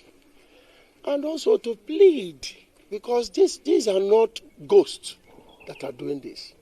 These are human beings like us. What will you benefit from killing innocent people? A town hall different from Blue, Bulaba. Just in case if you have forgotten, some people are using God, asking God to come to their rescue. Please help us, God. We don't know what to do. We don't know who to call. We don't know, and all of that. Again, I hope that one of these days, everyone will realize that if you don't get rid of a system that is intentional or intentionally put in place to allow all of this, if you don't some of courage enough to stop them, you see those victims you saw on the screen, it could be me and you tomorrow on that screen lamenting, why did this happen to us? How could this even happen to us? I mean, we were in our house, we were not traveling. How could they kidnap or in all of that stuff? If they are not stopped, they will never stop. Another area I want you to kind of pay attention to, right, is Ogun State. It might be a little bit inconsequential, but it is. For those who might kind of want to understand the some kind of roles, okay, that the politics of Ogun State can have on the rest of Nigeria. It's happened in the past, okay? So some scenario are already playing out. I kind of want to brief you briefly because my time is almost up now before we take calls, okay? Meanwhile, we have a lot of us in the house tonight, which is great to see all of you making it up here tonight. But do you mind if you are watching me right now on YouTube, for example, where we were? I mean, we are currently almost 2,700, are we? So thank you very much. So please, everyone can just take a minute. If you have never subscribed to my channel, if this is your first time on Mayegun's Diary Political, you should try and subscribe to my channel, even though you may take it back tomorrow. Do you get that now? You know why I said that? You may love what you have been hearing since. Oh my God, I love this guy. Oh, where is this guy from? Oh my G, oh no. I am so happy meeting this guy because of waiting at the talk now. And the people at the talk about. Tomorrow, if you start talking about another thing that will make you be like, I say this guy no get sense, sha. If he be your pastor, they talk about tomorrow. And I know how emotional you can become when I touch religion. So I'm used to that.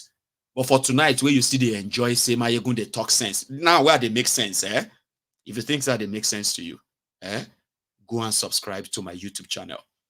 Okay? So tomorrow, if I don't make sense again, you just take it away. Nobody go know. You know what I mean?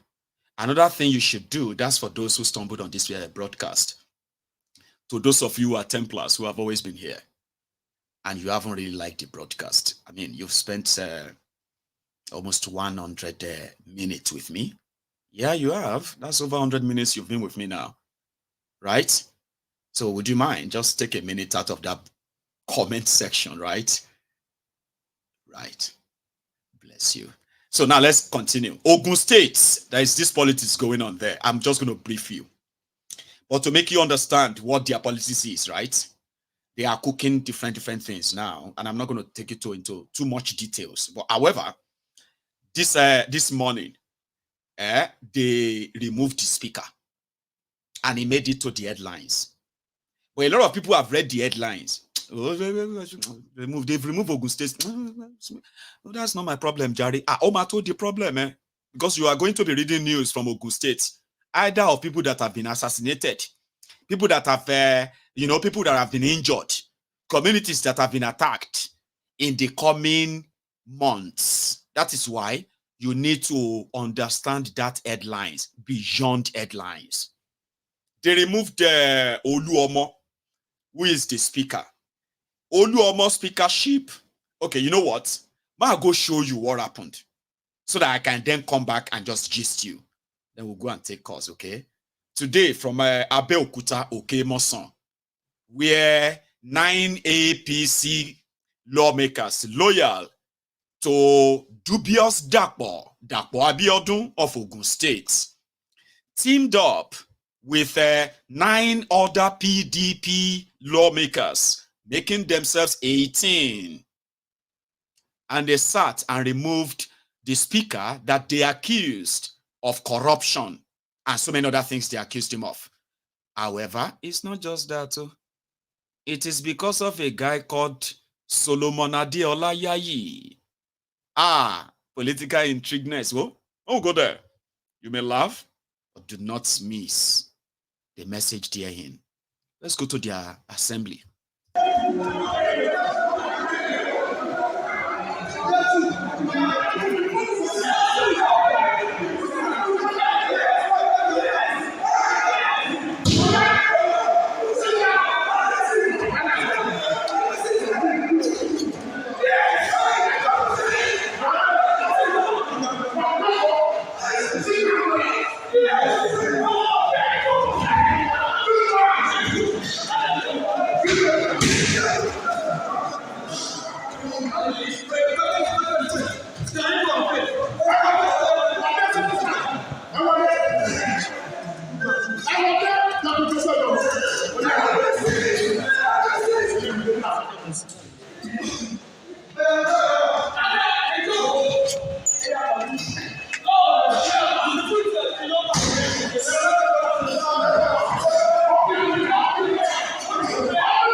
nuisance leleyi. Nuisance leleyi. Àwọn baba nuisance. However, they are from my own state too. The state created by the military government of Nigeria, Ogun State. You see all of that drama? It was the journey of 2027. It started 8 years ago when Adeola Yayi, representing Lagos West Senatorial District in Lagos, was told point blank, it will take a long time before you reach your turn to be governor in Lagos. And people of Ekiti, where you come from, they are very sensitive people. She will like Ogun State, so that we can go and buy a space for you in Ogun State. That one can be faster. There is a region in Ogun State called Ogun West Senatorial District. All we will need to do is just remove Lagos. West Senatorial District is already there. Remove Lagos and put Ogun. And then you can be on the queue to be their first governor. Baba, this guy showed up in 2015. Oda be war ni. The Yewa people that have been fighting for, we must produce governor. Ijebu has produced, Egba has produced, Remo has produced, and Ogun State as a 4 region. Riye. Benga Daniel created something called Riye, the 4 regions of Ogun State. They are Remo, Ijebu, Yewa, Egba, Riye. So if Ogun State is Riye, like Nigeria, you know the story of Yewa people politically in Ogun State. It's like that of the story of the Igbos in the geographical space called Nigeria. They were made to believe that they are part of Nigeria. But well, don't try to say you want to be president of Nigeria because we say you are part of Nigeria. It doesn't mean that you can. That's the same way the Yewa people have been treated in Ogun State. Here you get. Egba will say, hey, Yewa, support me when as Egba, when I finish, I will hand over to Yewa. Then that moment when Egba is about to finish, Ijebu, very strong. Ijebu will come. We don't make any deal with Yewa. See, don't make any deal with Egba. You need to make the deal with the Ijebu. Because to us in Ijebu, Egba and Egbado, they are almost the same. Anyway, just to those of you who are outsiders who don't understand this, I just wanted you to know that this is the story of the Yewa people in Ogun State. They've always wanted to produce the governor. And every 4 years, it continues to elude them. And they were blamed for that. So, Tinubu's are jealous. They thought since Amosun was APC and Yewa Lokan, Yewa should be the one to produce the next governor after Amosun. Yayi could be the governor. He has the money. He is a billionaire. This is a guy who will not get any real business prior to 1999. Now, from politics, the guy became multi-billionaire. He is the Senate, is the chairman of Senate Committee on Appropriation. Every year that they are writing budget in Nigeria, at least for the past 4 years or for the past 8 years, rather, Adeola Yayi has always been involved. That's where he's making his skill. He has so much money, stolen money, by the way. So in Ogun State, he now came. When he entered Ogun State, they started saying, he's some Baba Oyibo. He said, you remember that Baba Oyibo that was living on, they were creating an ancestry for him. I remember that time. And the people who are so vociferous and ferocious about him, like, you cannot come and take our right. You cannot come and take our birthright. Go to Ekiti. Go to Kiniko, Baba. 4 years after that, by 2019, they've all been bought. By 2019, Baba, they made him their senator. He switched from Lagos to Ogun State, and he became the senator of the Yewa people. Now, them if you see any Yewa defending Yayi or ready to fight you, a lot of you don't know the journey and you don't know how much money that took him to get those people bought on his side, giving them jobs in Abuja, giving them money to start businesses, rebuilding their houses for them, giving them billions of money for years. And Amosu saw that. And Amosu was like, no, it's not going to happen. You will never be governor here. Then Dapo became governor in 2019. Yayi was one of those who also supported Dapo, believing that Dapo will understand better than Amosu. So Dapo now is you see the speaker Oluomo from Yewa. He was politically, strategically placed there. He is now a loyalist of, in fact, on so many occasions, Yayi had to sponsor his election. This is a guy that has been in the House of Assembly of Ogun State for like 20 years. So they were all loyal to him. This is making Dapo uncomfortable. And that is why the legislative coup that took place today took place, because they believe that one of the strongest ally of Yayi in Ogun State, the one that is keeping the base for him, is this Oluomo guy. And I also know a guy, Babatunde, what's that guy's name again? Babatunde Oladunton or something like that. I can't remember his full name.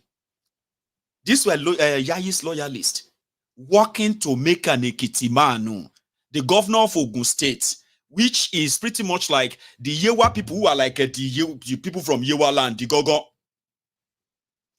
You know what I mean? They have passed it on. And that boy is not going to let that happen. Because his own choice is coming from Egba, it's not coming from Yewa. And the journey towards that and other things that will happen in Ogun State has just begun.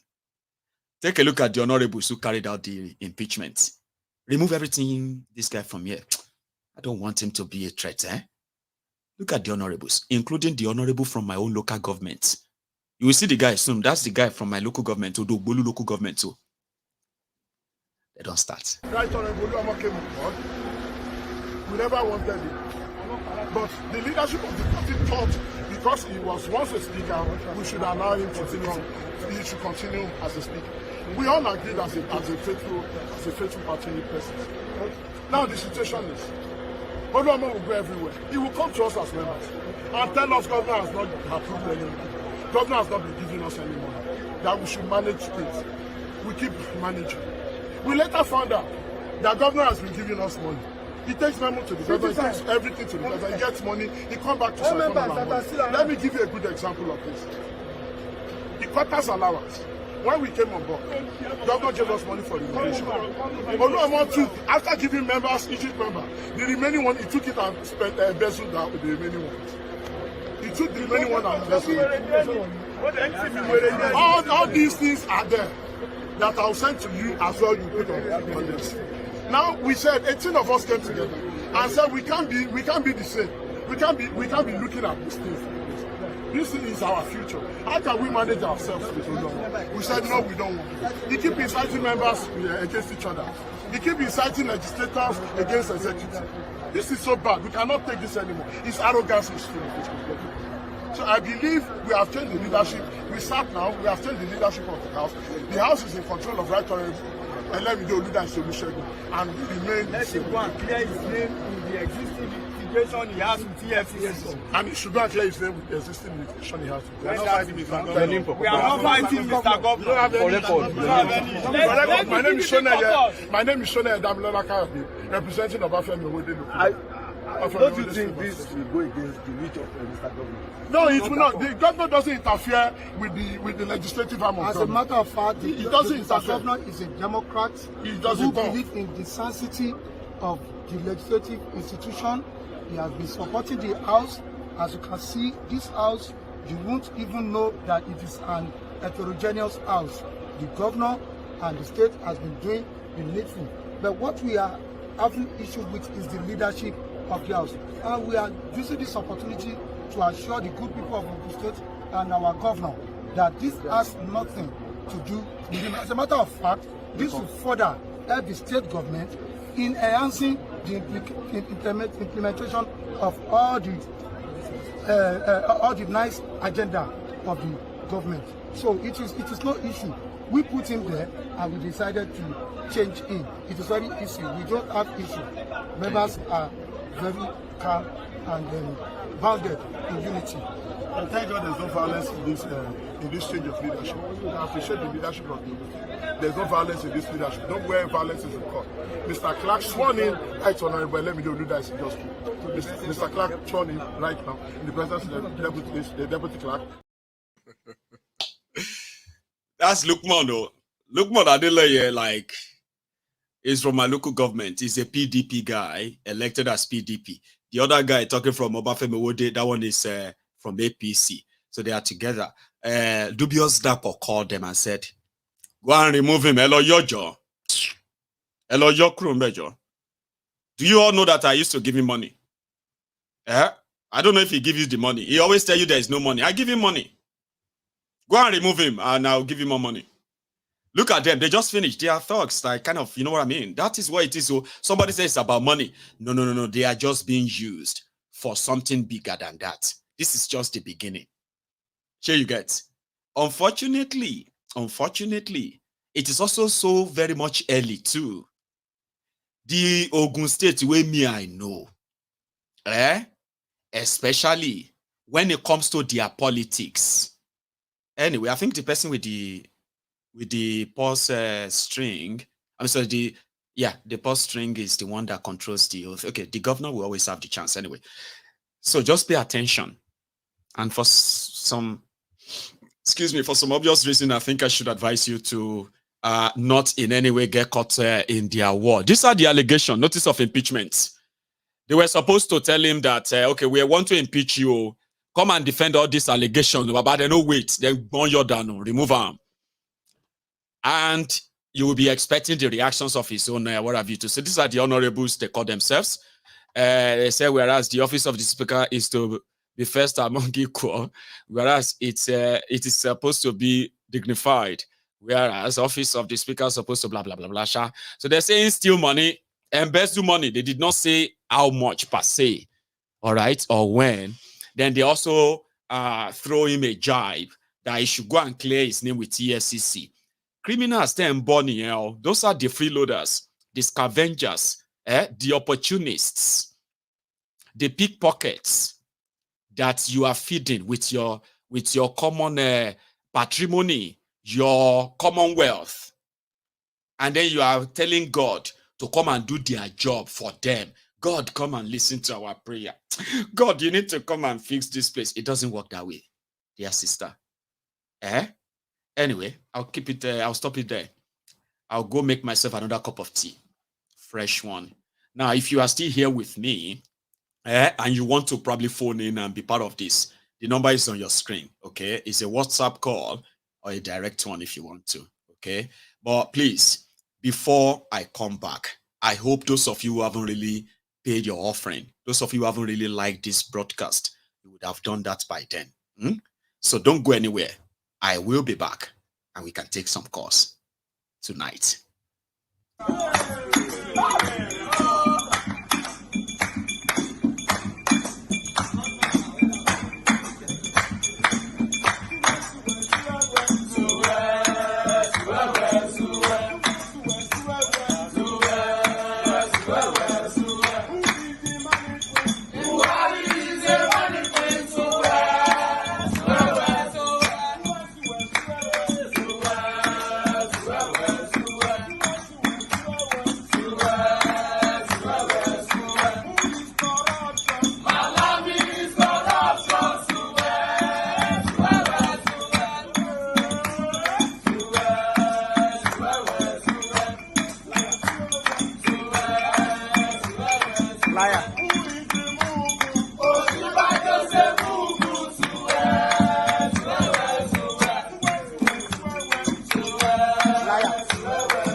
Thank you very much, everyone, especially those of you who indeed left the comment section to go and like my broadcast. All right.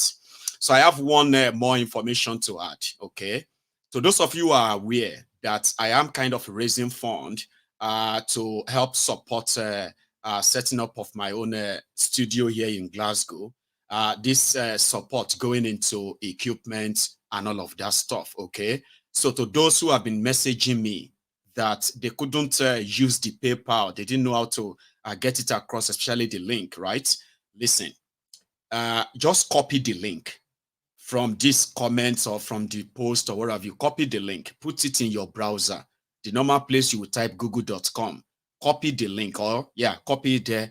Once you once you click go, it will take you to a page. You don't need to have PayPal to be able to use it. So I have added the link to the comment as well, or you can easily use the GoFundMe. Now listen, when you are making donation on GoFundMe, okay, after typing your donation, $1, okay, then underneath it is going to have this particular line, which is pretty much like you can move it back, forward and backward. It's asking you to donate to GoFundMe. Move that arrow backward to 0. You don't have to make any donation. If your plan is to donate $1, just go there and do it on GoFundMe as well. All right. Thank you so much to everyone who has been like turning up. I am so grateful, and I'm also counting this. Right. Take a look at the comments. You will see the link there for those asking me for it. Okay. Thank you. I do have a first caller on the line here. Hello. Hello. Maigun Barkade. Lafia ko. Yeah, Gida. Mandala. So how are you, Ahmed? Sorry, sometimes you just so enter like say I suppose anyway. My fault. I will do better next time. So Ahmed, how are you? Baba na sniper entry na they use enter you. I know. Sometimes I prefer you say Sonu, and I'll just be like Sonu cool. Yaya Day, Yaya Gita, you just speak it from. Anyway, Lafia Kalau, thank you so much, Ahmed. So you are here tonight. I saw you in Poland. I'm telling you, Mayegun. Are you still in Poland, right? Your military base. I'm still in Poland. I'm still in Poland. Yeah. You are in Poland. Hey, God damn it, man. Mayegun, the code here is different. Like people say that all the time, but you military, well, you are trained to adapt to all weather. But you be person from you be Yoruba from Yoruba land. Are you adapting, Ahmed? It freeze for here and you. Yeah. They freeze for here and I tell you. It's not cold. It's but freeze. Thank God, Sha. I'm telling you. The snow it just keeps snowing. Like I don't know. We'll keep thanking God. So thank you so much for joining me. By the way, so please. Keep thanking God. Yeah, Mayegun. So Mayegun, me, I just want to touch about these people where they claim not. You know, the Abuja way you call, where you say, Buhari, you call them the Buhari, Baggy.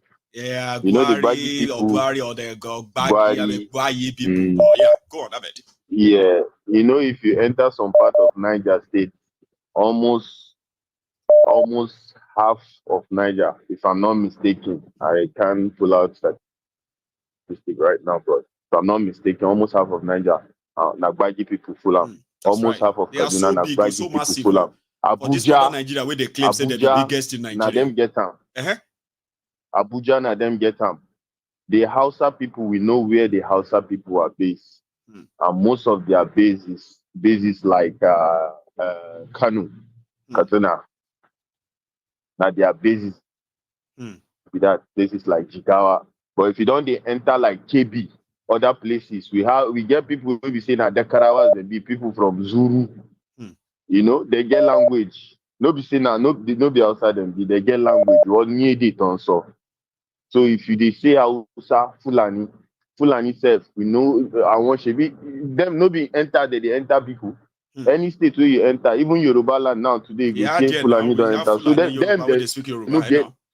don't get anywhere. Them they don't get anywhere. But we know ourselves, our moral, everybody moral, but wọ́n fẹ́ báwo ni Yorùbá ṣe sọ wọ́n fẹ́ da lúrúpọ̀ mọ́ ṣàpọ̀n àbí báwo ni Yorùbá ṣe ń sọ you understand those kind of things wọ́n fẹ́ da gbogbo ẹ̀ mọ́ everybody lójú so everybody no wan understand as e dey be but the moment we begin understand ourselves we begin know say see who get this place see who get this place probably that one go help us kama ma da pọ̀ mọ́ mo no dey pack am together. If you begin separate them, say, okay, this person are from here, everybody that person are from begin here. to identify with their own identity. Not like we are, identify ourselves. Make we know they combine them together. Nothing like say this one not which people dey for the north. Which people dey for the north. We get Christians where they not where we say them Jeba Jabas, the Kataf. Katafawas, we call them the Katafawas, them they there.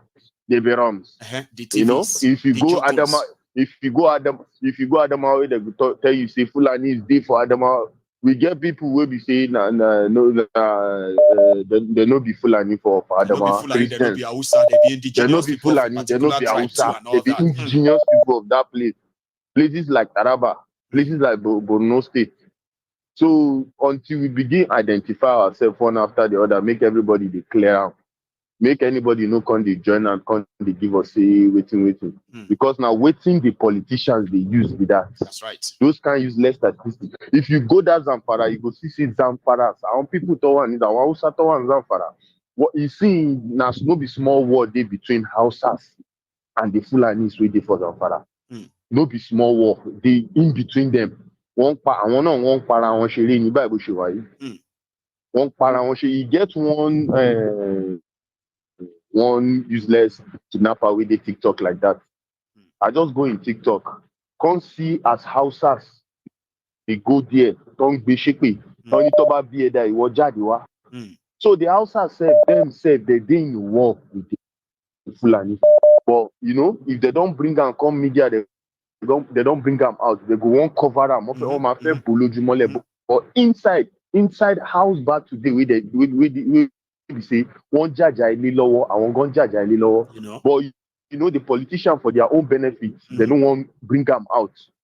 Say make the other people know say we dey fight ourselves. We cannot let the rest of Nigeria know that we are fighting too. Let us be together, one north, one north. How do you stay together with murderers? For how long do you want to cover this? For how long do you want to cover it? You don't reach the way you say everybody now don't they carry weapon. For that Nigeria, forget say people the way they carry weapon. Now a lot of people know just they expose them, but people the way they carry weapon. As it should be. They know they display them. When one happen, it will happen. And when you want to protect around, people the way don't they protect themselves. People if you protect themselves, don't they protect themselves. And now so it go to be small. Before the thing go open. People no go even defend anybody who won't come. I no send me, you know, say I get weapon and they protect myself. Nothing will happen. Now know the business how they do. You know what I do for a living. I have to protect myself. I don't give a shit. You go reach that stage. There, all this nonsense, you go reach that stage where you say nobody will fear who won't come catch me. I dey protect myself. The government no fit protect. No Allah now, my thank you very much for even having time for us. You are in Europe now, so which means our hour and our time is close by. So yeah, take advantage of it. If to say I get time, if to say I get time, sef, if you just see me enter Scotland, I know now. In one of these days, who knows? Who says? I mean, you never can. Moti Shere or Germany, Moti Shere or Czech Republic. Enjoy it, American soldier. You are making Nigerian soldier jealous. There's maybe Nigerian soldiers supposed to talk like him too. They have been to Germany, have been to France. There are those who they go, but we all shall know. Ahmed, you have keep safe. Okay? You have a good one, Baba. All the best. Oh yeah. Yes, sir. So that is Ahmed right there, American soldier in Poland. Anyway, so they've got their base there. So and he has time to join us. And you they do big men say I don't have time to watch that Mayegun. America. Okay. Hello there. Hello, can you hear me? Hello, good evening. Oh, hello, sir. Good evening to you. How are you? Yeah, I'm good. Yeah, this is Adeza calling from Edinburgh. Say that again. Who is this? My name is Adeza, calling from Edinburgh. Adeba. Did I get that right? Adeza. Adeza from Adeza. Adeza. I just want to get the name right so that I'm not pronouncing it wrongly. So I got it now. Adeza. How is Edinburgh tonight? Edinburgh is good. With all this weather, or are you just trying to kind of make it sound good? We are used to it now. All right then. So thanks so much, Adeza. Everyone can hear you. I've been trying to get in touch with you since last year that I got to know about you. Thank you, Baba. You might need to pause that one on that TV or to keep distracting you. Okay. So you and I should keep talking. Then you can come back to it later. Okay. It will keep distracting you. Just keep talking to me and everybody else can hear us. Please. Okay. Yes, sir. Yeah, I think the major challenge we have in Nigeria is basically the North. Because when you look at what the Supreme Council of Nigeria Supreme Council said, they are not honest. No. When Buhari was destroying Nigeria, they never mind because it's in their own interest. That's right. Secondly, when everything will happen, this ACF, they didn't say anything because it is in their own interest. Not that one is supporting what actually Tinubu is doing, but is following the step of his father like son, because they are from the same party. Understand? Yes, sir. So now they are coming to tell us that what Tinubu is doing is wrong. And you will now see the hypocrisy among them. Religion is personal. Here that we are in UK, if they are to play religion, Muslim will not be here. Or we that are non-British will not be here. But they ensure they develop the country for people to enjoy. That's right. That, by the way, the issue of, I don't know why INEC chairman is still in INEC today. Because if there is anybody that watched the election that came to pass, though he was bribed and do everything to make sure that he worked in favor of APC, understand? But if there is somebody that Nigeria is supposed to ensure is removed from that office, it's the chairman of INEC. Guys, and also look at the for 2027 now. Yes, you know that it's preparing because when you look at the supplementary election they did recently, there's no change on it. If the man is not removed, nothing good can happen in that office. All the chairmen are supposed to be removed, and all the 6 commissioners, and overhaul the system. So these are issues that will be facing. The killing in Plateau, the killing that we have been seeing, all this, just as we normally said, it's an agenda, but most people don't understand it. I left Plateau to this place in 2022 as a student. I know what happened. All those local government, all the subsidies have gone through those local 17 last. They almost like 10 years. Wow. Before I left to this place, I know how it happens. You do know the place very well, then. I know the place very well. I was a marketer with Nikon Insurance. Bless you. I worked there. I moved around the whole day. Nikon actually took me to Nikon Insurance that took me to that place. So these are 6 things we see. But some people, when you tell them, they don't want to listen. They just feel that it is okay. It is okay. Religion is a personal thing. It's not something you bring to public to display. So until all of us join hands, Martin Luther said, no slave master voluntarily allow the slave to go, that the slave must demand for it. It will be either by hook or by crook. That's right. And he said, when people begin to keep quiet when things are going wrong, they become accomplices of those things. I told someone, it's because we are, it's because we still have one, we still have in Nigeria existing. That's why most of people are still building churches, they are still building mosques. By the time it collapses on everybody, everybody will find his own way. Everybody will find his way. Adeza, like thank you so much. Like the issue, like the issue of Nnamdi Kanu. Make it quick. That one, you see that it is, they don't want to release him. No. From what Supreme Court said, you see that systematically they are going by these parties to delay and delay and delay. Exactly. So I wish that somebody says that Nigeria should rise up. I think that's just where we are now. Until all of them rise up and say enough is enough. I don't know if APC bewitched them, because what APC did in the last 8 years, and Nigeria keep quiet. no other person has done and has survived it. Even Obasanjo couldn't survive it. You see protests everywhere. But I just pray that as you are enlightening everybody and people are seeing the reasons, I think gradually we are coming to that point where the evolution will take place. Thank you. It will just happen one night. Thank you so much. I look forward this. to meet I'm you sorry that in I'm Glasgow one day. rushing you at that end, right? It's because of the timing and all that. Okay, so thank you very no much problem. for the brilliant part. Thank you. Yeah. I'll take another one, Baba. Thanks a lot. Yeah. So again, I am appealing to those who are still here, right? Even though we still have like about 40 minutes to go, even though it's going to be past midnight in some places, especially in Nigeria. But if you have to go, okay, it's all right. But just don't forget, you need, You need to pay your offering. Like the broadcast. That's all you need to do. You've done everything else, right? Just like the broadcast. And here we are. Hello there.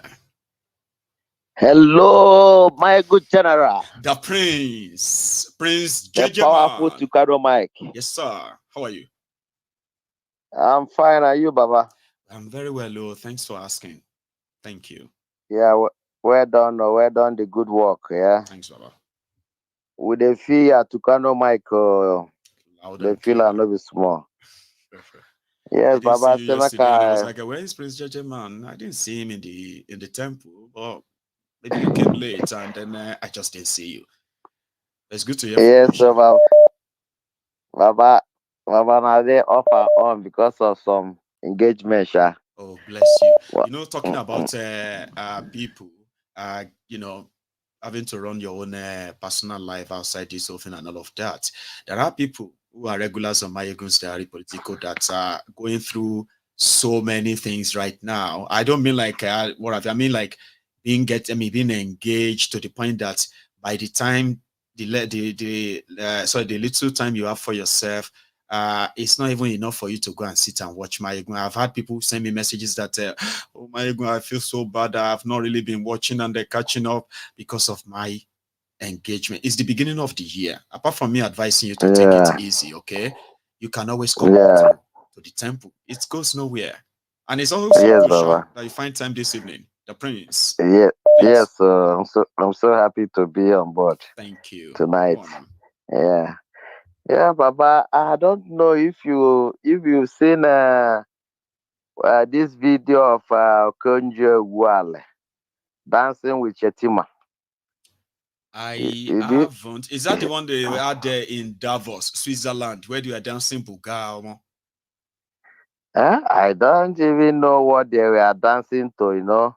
Okay. Well, my concern is the way they gathered. I don't know that Okonjo well. I don't know if he knows that the person is dancing with his Boko Haram leader. She probably does. That's my concern. But the fact that his Boko Haram or his terrorism is not going to touch her, she won't mind. That's how elite rolls, Baba. That's how they parole. No, the thing is that my concern when I saw that, I said, this woman, if you are dancing, if you are eating with spirit, you must have long spoon. You know, if you want to dance with, have you forgotten? Yes, yes, I remember. Because she was she was trying to say that they should save money in Nigeria. Ridiculous things they happen for that place. So they kidnapped her mom. I think she paid ransom. Yes, I remember. Then they wanted her to resign. And now, you know, that time her monetary policy was hitting the Buhari change of Fulani herdsmen. You know, there are two business in Nigeria: is oil and the Buhari change. You know, the forest. That is the two business they do. They're where they get easy money. Easy. And after the easy money, what are they using it for? For terrorism, because their children all are Aramajari everywhere. You know, the money that they are getting, if they are using that money to set up, at least process the milk of their cow, by now their children will be eating cheese. They won't be on the street. You know, all of them will be gainfully employed. But no, you know, their aim is to capture Nigeria with Ruga. You know, My concern when I saw that their dance, I said, Baba, this woman, she's supposed to give this woman, this man 1,000 ma if she's dancing at Abuja. Then one person will be dancing in Anambra. They will separate themselves, because somebody dancing with Boko Haram, anything you can hear Bosa. That's the thing. Everybody he won't do Bosa for himself. He would rather watch Bosa of other people now. That's why maybe that's what Okonjo also felt like. He's here. He won't want to die as well. So probably he's safe. Say you're not gonna trust. You're not gonna trust them. They can do and undo. Trust anybody at all. Honestly, Baba. So, Baba, you see, the thing that worries me most is this. Our people in Middle Belt, I'm sure the people that was killed, so the one they told us that they could count officially is around 200 to 300. But there are some that run into the bush that couldn't find their corpse. So if we put those one together, it may be rounding up to 500 to 1,000 people that was killed in that December Fulani herdsmen attack. On the 25th of the Christmas Eve attack. Exactly. By now, but Nigeria did not declare any state of emergency on security. That's what Nigeria should have done. And our religious leaders who are teaching us to, pray and do the right thing. How can people be killed like this? None of them could call out themselves to protest. Because all these people that we are killed, it was through the Christmas Eve. They are all Christians. That's right. They are all Christians. But we go to church, we pay it's not tithe. the second time, it's not the third time, it's not the fourth time. In fact, it is not the 12th time. I'm talking about 12 years in a row. There is always going to be killings of Christians on the Christmas Eve or on Christmas Day. Abuja bombing was on Christmas Eve too, where Kabiru Sokoto, who is actually almost a free man now anyway, unfortunately. Mayegu, they do this Christmas and New Year mostly. That's the time that they do all this. They do this. They are killing every year. Every year they don't miss it, and the government is not putting anything, any measure to secure the people. And Mayegu, there's nothing like state of emergency for people to know that things happened. Nigeria is moving on. That's why that the country called Nigeria is a disaster. It's a disaster to everybody. Thank you very much. Thank you, Baba. Thank you, Baba. God bless you. It's Biafra or Biafra. That's right. They live now, they can for us. And they set a date of referendum, period. That's right. Thank you, and Baba. The other good news is that the Supreme Court has finally forwarded Mazi Nnamdi Kanu's judgment to the High Court now. So his lawyers can look into it and they can begin to review that. And other political arrangement they said they are making behind the scene. Remember what I said about Mazi's detention, illegal detention? I said they can go and make deals with the devil. Nobody gives a damn. The conditions of any deal they make with the devil is on them, not on the man they illegally kept. I don't care. They should just let him go, even if they have to make deal with the devil. But I think the process is already begun anyway. So yeah, Prince Judgeman. Thank you, Baba. More they look them now. More they look them. That's right. You take it easy too, okay? Take it easy, Baba. Respect, bye. So I have another caller. We have just half an hour to go now. This is me reminding you that if you have not paid your offering, like in the broadcast, please do. You may just forget us. Oh, I wanted to like the broadcast. I forgot. I'm reminding you now. Hello there. I make it again tonight.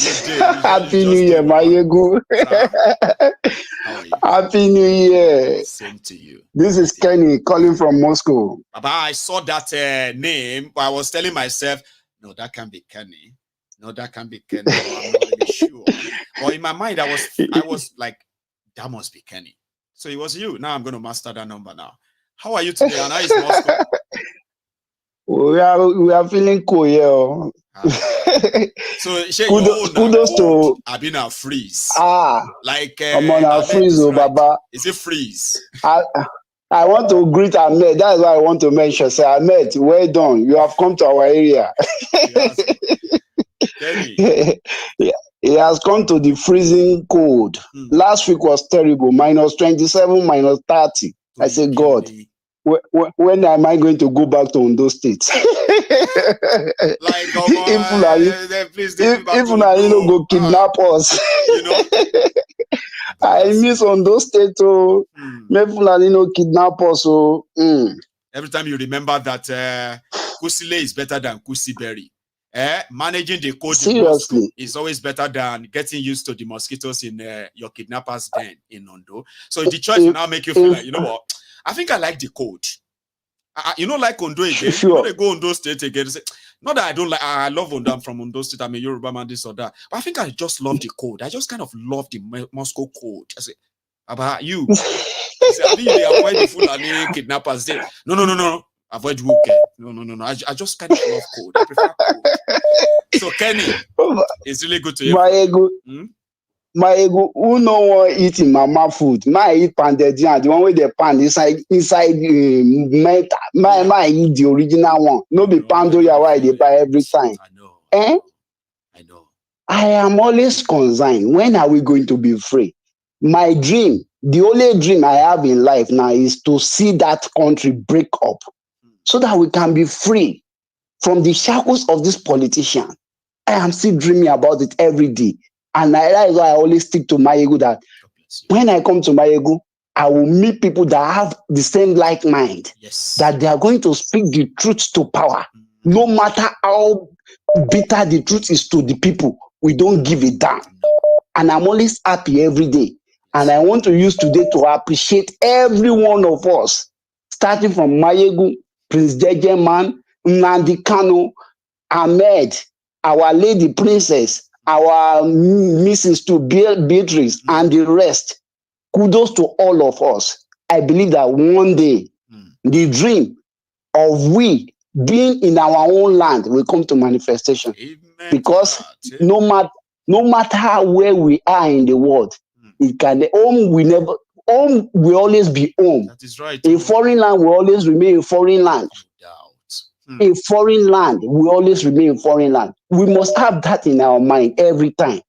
People are dying, tears every day, kidnappers. I watched that video yesterday of that man narrating a story about him and his children being kidnapped from their home. Just imagine, after many years of working in the service and he built a home, he couldn't stay in that home. Just imagine.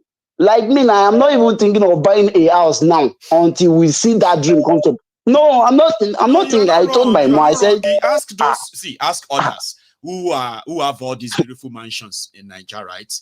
A lot of them, right? They are not visiting them anymore.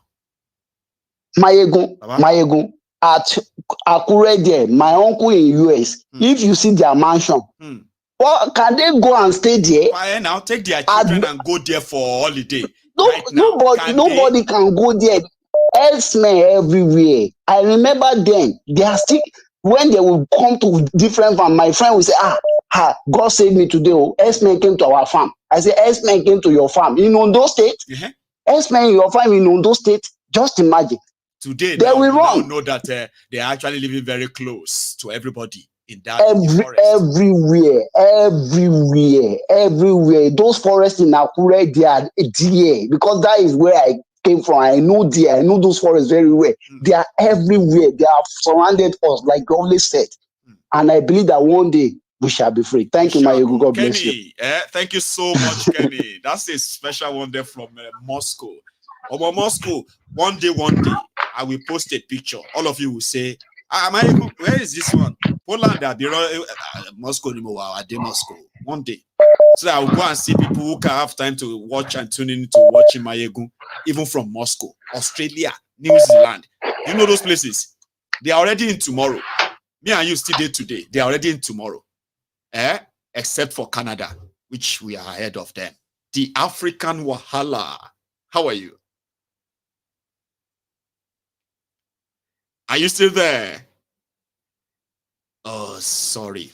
I think I must have lost the African Wahala, who was my next caller, staying on the line. So I hope you get back again anyway. So let's go to the next caller.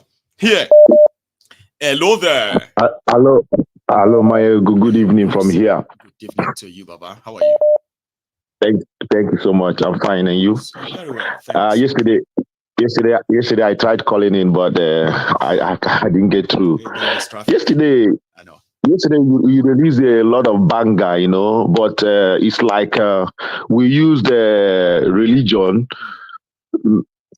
to distract a lot of us here yesterday. I was so a little bit, not that I'm angry, but this is everybody believes. What we expose, they plan to because yesterday they just turn up to TB Joshua this thing. But again, there's another opportunity for us to talk about it. So go on. This is the issue, Yesterday you gave us a free will broadcast, heavy banger, a very deep insight, and even today, like this interview you just played now, I could remember when Dele Mahmood organized one program, Never Again. There was one I forgot his name, Yakasua or Dazoa, I forgot the man's name. Right. I forgot his name. He was one old man, one of their elders, Elis, in the north. Oh, Yakasai. When he got to the turn of Yakasaya, when he got to time of Nnam, when it got to time of Nnamdi Kanu told him, "Can we be honest once in this country?" He tried to this their entitlement mentality. Who is this one? Who is this one talking to me? Who is your father? Now challenge him. I wish you can find that program and cut that place and can challenge him about exactly what this guy said in this interview. I will look for they have this entitlement. In this interview, he was mentioning not more than Nigeria. So how many times he mentioned Northerners? It's more than Nigeria itself with the entity. He's now measuring a small part of it, forgetting that there are millions of people sitting down in South and Middle Belt and South, East, wherever. He was only not. It's like that means others. That's the way they think. Yeah. Do you know yes. That's this the way is why they're like. Is Nigeria is North and others.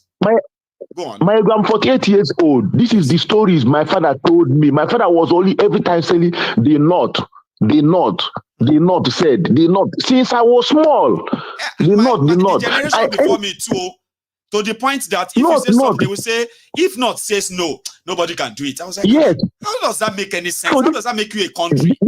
They will say, North will not agree. The North will not agree. Only if these Northerners will agree. And I'll be like, they won't agree, and all of you just be like, well, that's it. There's nothing we can do about it. How could you be comfortable with that? Exactly. No wonder they call us barbarians today. They say we no get respect. Yes. And this now bring me to what Ahmed said. Ahmed said the day we started identifying who owns here and who is who. Mm-hmm. And that's what, if you watch it, this is why they are killing people. They never want anybody to identify. We are the South. We think we are fighting. The Hausas, they are cold, but the Hausas is just like waiting for these people in a hole with machete, into everything, waiting. They are just waiting for us to push these people. The Hausa is going to finish them because Hausas are more aggressive and more hotter than us in the South. But we are thinking that they are just taking our resources.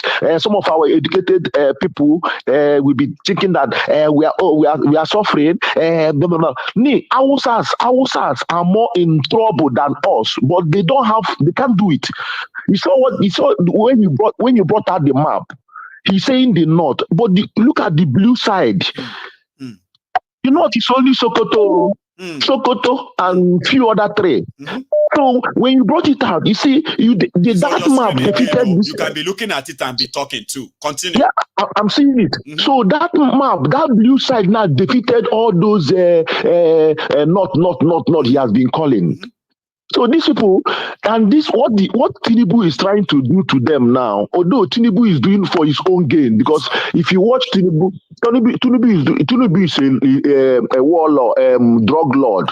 So that mentality is still in his head. It's just like somebody. It's about control and It's loyalty. control. Yes, you must be loyal to me, control, and you can have whatever you want. And greediness. So that's Tinubu's side, and he want to be sure all these things are still in my care, not in the north, so it will not be far from me. So all these things they are doing, Obasanjo tried to do it in his tenure. Obasanjo made them hungry. Jonathan, that's why Obasanjo never forgive Jonathan.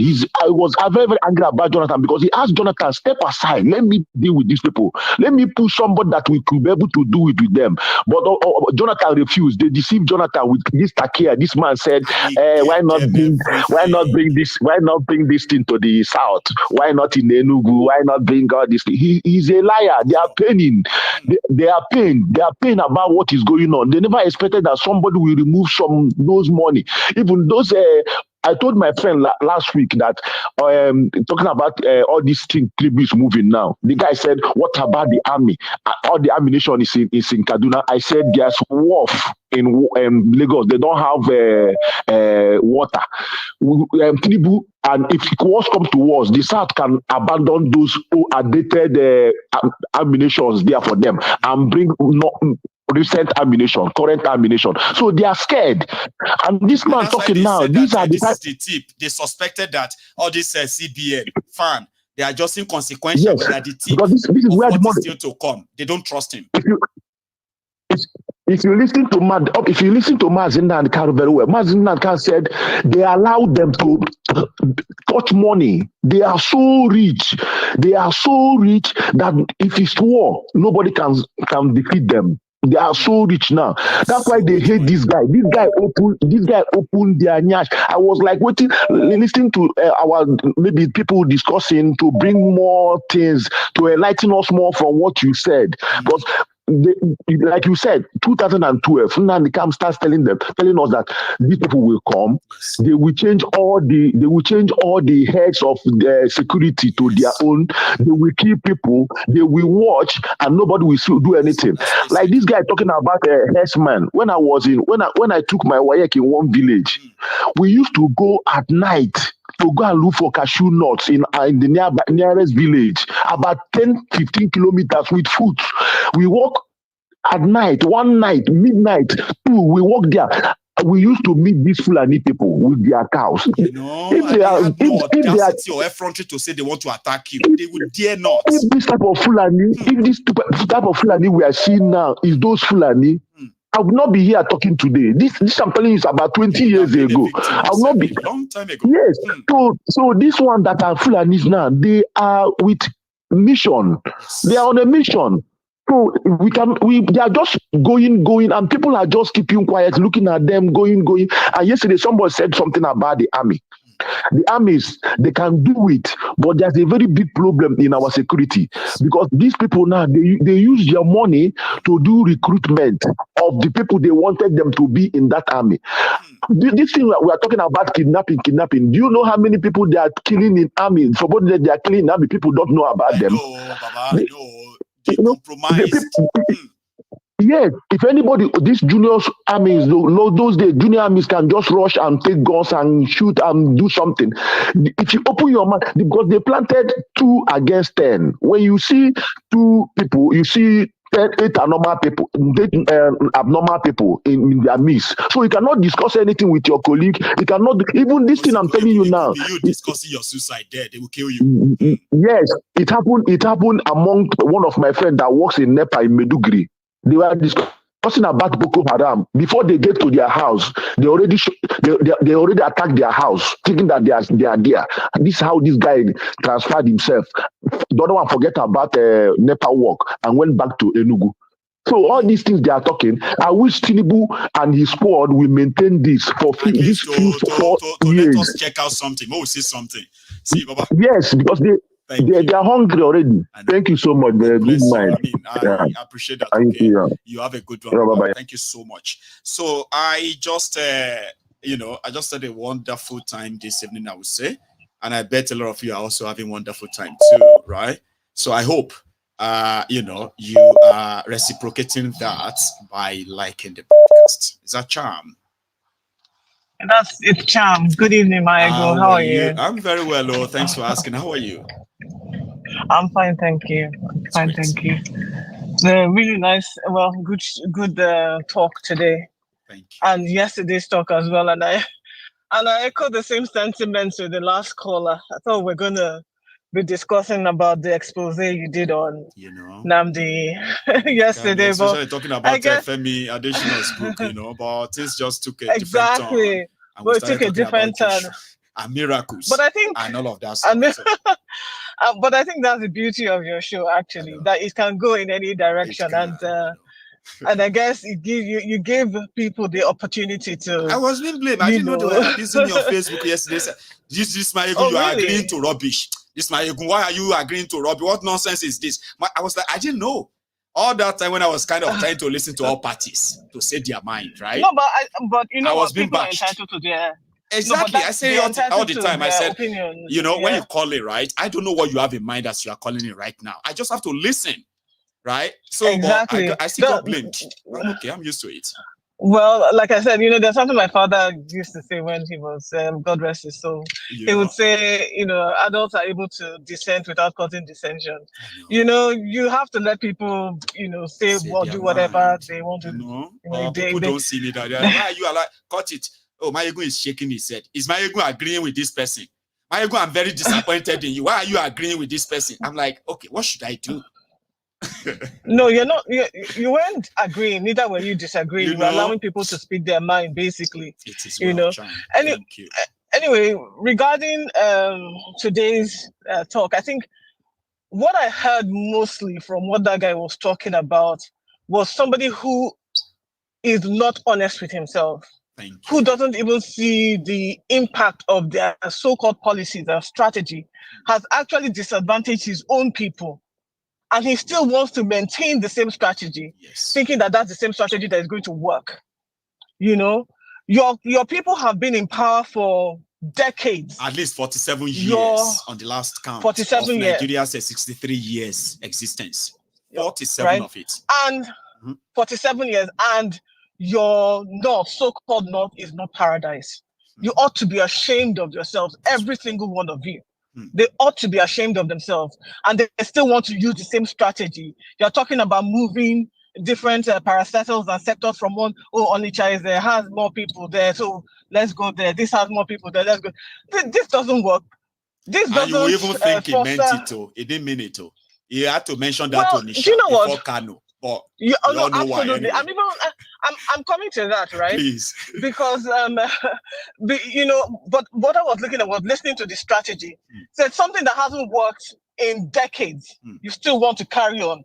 You know, your people haven't been better off for it. No one in actuality has been better off for it. Instead, the country is more impoverished, in spite of the fact that it has all of these resources. You want to continue the same method. Right? And then he talked about, just like the same last caller was talking about, all you heard was how the North is disadvantaged, how the North is, you know, we were prosperous, how we were this and we were that and the other. Then what happened? What happened exactly? Why are you people poor? Why do you have over 20 million out of school children in your own side of the divide? Why? Do you know what? The man is ridiculous. And then he carried on to say, and then the way he even dismissed the South, Southwest, Southeast, that was the one that got me. You know, you talked about Igbo people being, you know, the Igbo people are clamoring for their own space. Meanwhile, they don't have the landmass, neither do they have the people. Do you know how many Igbo people you have in the world? You have over 45 million Igbo people. You say you don't have the numbers. You're a joker. You say we don't have the land. It was all intentional. They made those statements, right? That sadly, right? As ridiculous, as untrue as that statement is, right? That's how they keep repeating them. And guess what? There are Igbos who believe them. They will tell you, see, we don't have the land, Joe. We are landlocked. We must all tell ourselves the truth. The Igbo people don't have the Kinikon. You say, are you mad? Are you really mad? Any Igbo person that believes that we are landlocked, when you have the river Niger, you must be daft. You know, and guess those who told daft. them all those talking points? People like this. We are the biggest in Nigeria. You know, the whole of Igbo land, all of them, all Igbos, you can put them inside the Zamfara states.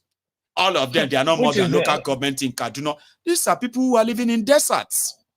Exactly. But they have masked it to look like they are living in a place so populated, and it's the biggest. And somebody who is educated from southern Nigeria, somebody who is educated from southern Nigeria is also re-echoing all those nonsense. That's the problem, Charm. Yes, but you know the problem, like I mean, you always talk about in your show is we have a lot of ignorant people. We have a lot of people who listen, but they do not hear, or hear do not listen. You know, they don't even try to do research and find out these things. I found out these things for myself. We're not landlocked, and even if we're landlocked, even if we're the smallest, you know, we don't deserve a space of our own. Let us go. Let it be that we die where we are. No problem. We're entitled to our own sovereignty. We don't have to be bound together. No. You can let us go. If we die, let us die because as Igbo people, without being second-class citizens in our own land. And then finally, you know, I've been thinking about, because this your show, this your platform is very, very, I think if people really listen and hear, you start to do research and you start to think really about the problems that we have as a country or as a people, right? And I feel like the so-called heroes past, when the so-called British people gave us independence, right? And I feel like we were never given a true independence. You know, I told you they gave us an illusion of freedom, right? That is what I feel. They never gave us an independence. Illusion of freedom. Yes, that illusion of freedom. Now we've been in so-called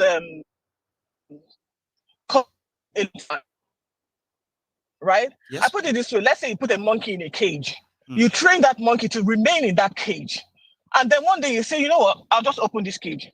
You open the cage, the monkey doesn't go out. I know. Why? Because it has been trained to remain in those parameters. That's it.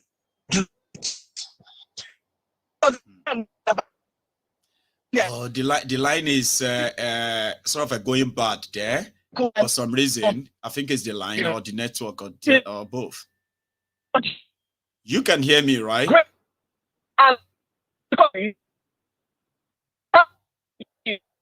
Oh, Charm. I mean, can you hear me? Oh, the line has finally gone really, really bad. Me? I can hear you, but it was like trickling in and off and on, back and forth. But can you hear me? Okay, I don't know. Can you hear me now? I think it is better perfectly. now. I can hear you. I just wanted to complete what you are saying without missing anything out. So please. Yes. Go on. Yes. So saying that, you know, I should have agreed that part of the independence should have been for us withdraw our original maps the way they were prior to being colonized. Okay, not the one that they gave to us, because the one they gave to us is problematic. The one they gave to us is for their own good, it's for their own benefit, not for our own benefit. And that is what we're suffering now. So our leaders did not do us, they did us a terrible injustice that generations are still suffering from. What makes them heroes then? That's the question people ask. So if we say our heroes past, what really makes them heroes if all the future they possibly plan for us is the one we are in now? A quagmire that has made us like at the precipice of total balkanization, like total breakup. So what makes all those people heroes? Yes. Or is it those who they're not heroes. Succeeded them that were like, go on. Maybe it's you know, the fact to call them heroes is because, you know, they gave us an illusion of freedom, an illusion that we were independent. Well, that makes sense. Whereas we were not independent. It's only now that we're discovering that we're not independent. Even Africa as a whole, because we were withdrawn so that, I don't know if you remember what they said, the scramble for Africa, where they drew up Africa and shared it among themselves. Berlin Conference, I think it was the Berlin Conference of 1887 or thereabouts, towards the... Yes. Has it ever occurred to anyone to ask France as a country, who drew their boundaries? Who said to them, okay, your boundaries can be from here to here? Whose permission did they take to draw those boundaries? Nobody. And here we are begging them to allow us to have our own boundaries. You know, we live in an unjust world, and I don't know whether or not we're going to whether or not we're going to come out of this. Well, anyway, we'll never stop pushing. We will push, and we will push. But I'm just saying that it's an uphill task. It's so unjust. Remember that this whole world is, this life is already rigged against us already. The world is leading us. If you are born in Nigeria, if you are a Nigerian and your third name is not Tinubu, Babangida, Obasanjo, Abacha, or even Gandola, the world this life is already leading you by 4-0. So then you have to now start the war to equalize. Some of you don't equalize. A lot of you are in America having good lives. Some of us are in the UK, all over the world. Some are in Nigeria. They've managed to equalize. They are now at 4-4. I don't agree that is no. I don't agree that is that is equalizing. Okay.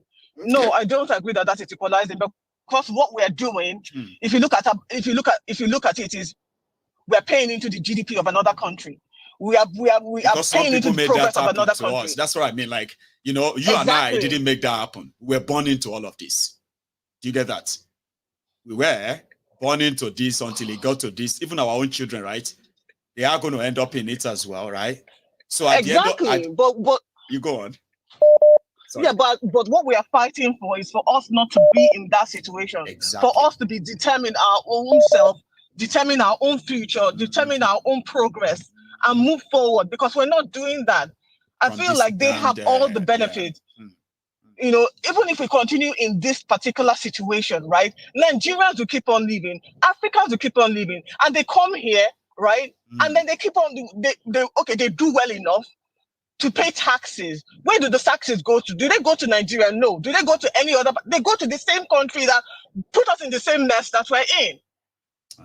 Right? So I don't see us equalizing. I don't, like I said, this is not a just society. I know.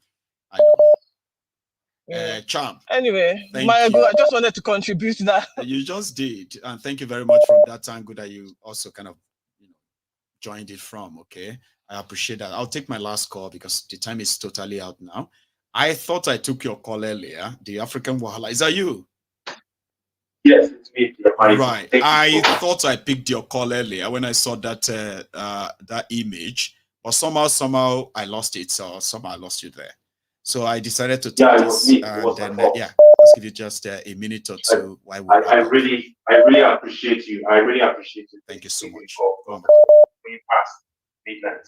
So to add to what Cham said, and that's why I called her. She said exactly what I was going to say initially. Now, let's imagine an alternate history where Africans were the ones that conquered Europeans and Arabs. Now, in the Western African region, where they call the Gulf of Guinea, we had the Oyo Empire, the Benin Kingdom, the Dahomey Kingdom, Jebu Kingdom.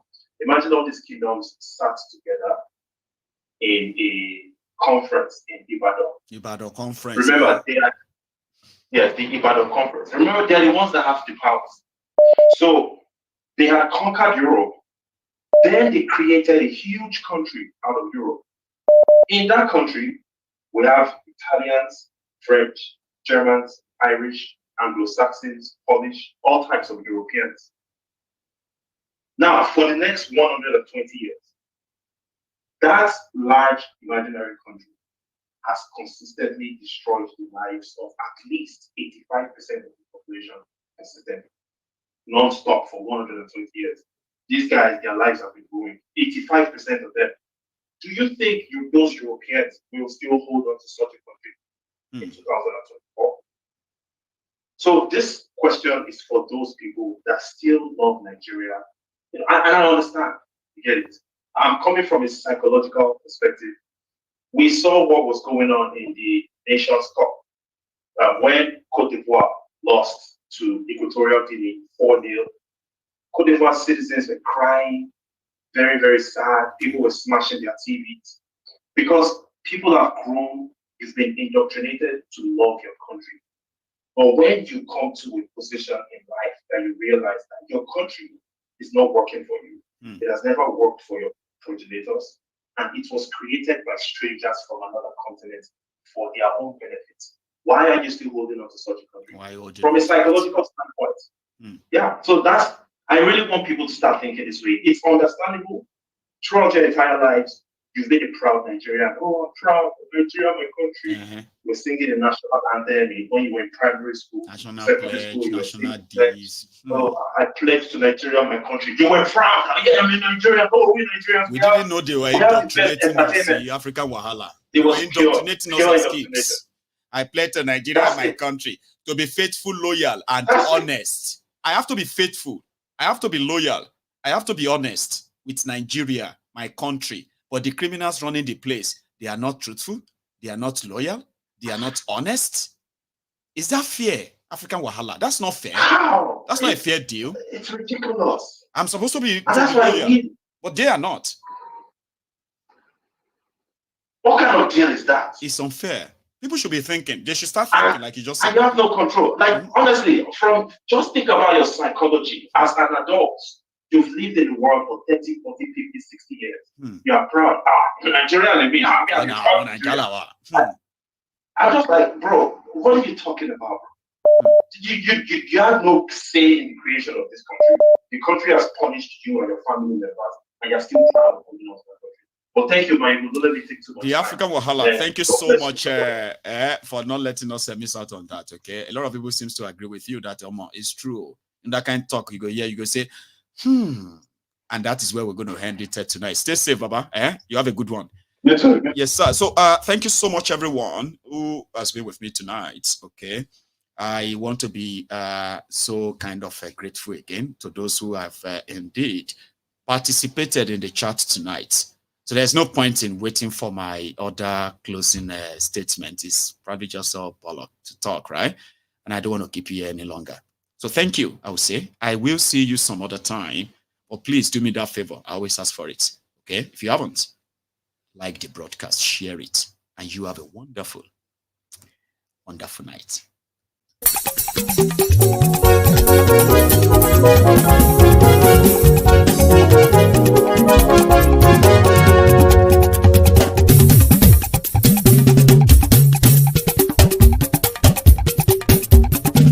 Mayegun làwa mọ̀ làmọ̀ tó dòdòdò.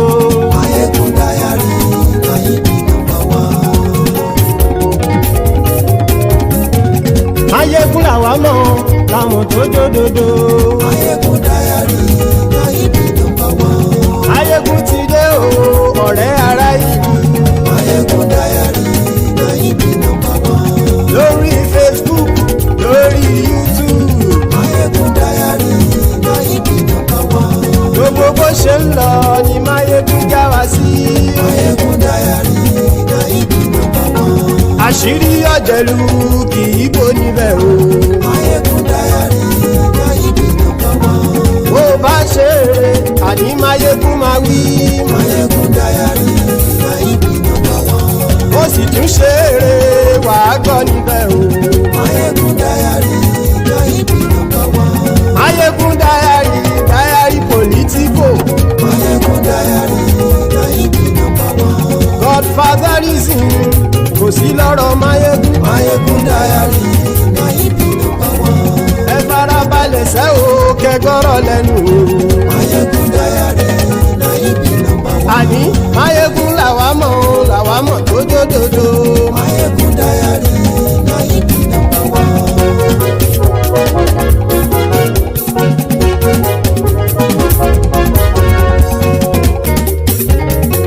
Àní ẹ̀sùn rákì. Mayegun ti dé. Mayegun ti dé. Ọ̀jẹ̀lú ẹ̀sùn rákì. Mayegun ti dé. Àní ẹ̀sùn rákì. Mayegun ti dé. Lórí Facebook. Mayegun ti dé. Àní ẹ̀sùn rákì. Mayegun ti dé. Lórí YouTube. Mayegun ti dé. Àní ẹ̀sùn rákì. Mayegun ti dé. Bọ́ bàbá gbé wúrẹ́. Mayegun máa wí. Àní ẹ̀sùn rákì. Mayegun ti dé. Ijó ìgbádìyẹ. Mayegun máa wí. Àní ẹ̀sùn rákì. Mayegun ti dé. Bí pẹ̀sìdó bá rúfin o. Mayegun máa wí. Àní ẹ̀sùn rákì. Mayegun ti dé. Bí gómìnà kówó jẹ. Mayegun máa wí. Àní ẹ̀sùn rákì. Mayegun ti dé. Ọlọ́pàá ti ń darí bá. Mayegun máa wí. Àní ẹ̀sùn rákì. Mayegun ti dé. Aṣòfin tí ń rúfin o. kì. Máyégún ti dé. Òpùrọ́ olóṣèlú. Máyégún mami. Àní ẹ̀ súnra kì. Máyégún ti dé. Ọ̀jẹ̀lú ẹ̀ súnra kì. Máyégún ti dé. Àní ẹ̀ súnra kì. Máyégún ti dé.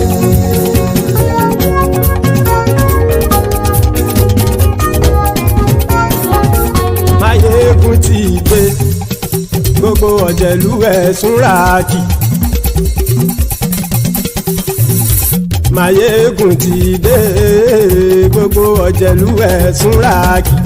Ṣùgbọ́n ní bá ti ṣe èyí tó yẹ kí wọ́n ṣe, ọmọ bá dèrò ní fi wọ́n níran o. Máyégún ti dé. Gbogbo ọ̀jẹ̀lú ẹ̀ súnra kì. Máyégún ti dé. Gbogbo ọ̀jẹ̀lú ẹ̀ súnra kì. Ṣùgbọ́n ní bá ti ṣe èyí tó yẹ kí wọ́n ṣe, ọmọ bá dèrò ní fi wọ́n níran. Wọ́n fowó bẹ́ẹ̀ o, Máyégún ó sọ pé wọ́n ò fẹ́ bẹ̀. Wọ́n fowó bẹ́ẹ̀, Máyégún ó sọ pé wọ́n ò fẹ́ bẹ̀. Oníkanṣá ti ṣe èyí tó yẹ kí wọ́n ṣe, fáwọn ará ìlú tó gbé wọn débẹ̀ o. Máyégún ti dé. Gbogbo ọ̀jẹ̀lú ẹ̀ súnra kì. Máyégún ti dé. Gbogbo ọ̀jẹ̀lú ẹ̀ súnra kì. Ṣùgbọ́n ní má ti ṣe yìí tó yẹ kí wọ́n ṣe, ọmọ bá dẹ́rọ̀ ò ní fi wọ́n níran. Kì máa yí ṣe eré, ọ̀rọ̀ yìí kì í ṣe ẹ̀fẹ̀. Kì máa yí ṣe eré, ọ̀rọ̀ yìí kì í ṣe ẹ̀fẹ̀. Ẹni bá ti lè lẹ́bọ̀ lẹ́rù o, ọmọ bá dèrò kàṣàyè tú wọn síta. Máyégún ti dé. Gbogbo ọ̀jẹ̀lú ẹ̀ súnra kì. Máyégún ti dé. Gbogbo ọ̀jẹ̀lú ẹ̀ súnra kì. Ṣùgbọ́n ní bá ti ṣe yìí tó yẹ kí wọ́n ṣe, ọmọ bá dẹ́rọ̀ ò ní fi wọ́n níran. Tẹnitẹni ọmọ Máyégún ọ̀rẹ́ ara ìlú mọ̀mọ́ ni mo fọlọ́hún ṣọ́ ẹ̀ bá kìlẹ́bù. Lóòótọ́ olódodo ìlú ọ̀tá ìlú mọ̀mọ́ ni ìwọ ṣá máa ń ṣọ́ra kò sì mọ́ bẹ̀rù. Bọ́tà ń lè rí bóníṣègùn lé káwọn mọ̀mọ́ fi ṣera wọn ni ó ti dẹrùn tí wọn ò gbọ́dọ̀ sì mọ́ bẹ̀. Èèpo ọ̀bọ lọmọ bá dérò tàjẹ́ ò gbọ́dọ̀ jẹ́, ó ti jọba lórí àbínú ẹni kò sì mọ́ bùyà. Àìsíwọ́lu ní ẹnìkẹ́ ìgbódì ẹyin lábàrá o, ó kó ẹni tó bá dán o àkàmù. Máyégún ti dé. Gbogbo ọ̀jẹ̀lú ẹ̀ túnra kì. Máyégún ti dé. Gbogbo ọ̀jẹ̀lú ẹ̀ túnra kì o. Ẹni bá ti ṣe yìí tó yẹ kí wọ́n ṣe, ọmọ bá dèrò òní fi wọ́n níran o. Máyégún ti dé. Gbogbo ọ̀jẹ̀lú ẹ̀ súnra kì. Máyégún ti dé. Gbogbo ọ̀jẹ̀lú ẹ̀ súnra kì. Ṣùgbọ́n ní bá ti ṣe yìí tó yẹ kí wọ́n ṣe, ọmọ bá dẹ́rọ̀ ò ní fi wọ́n níran.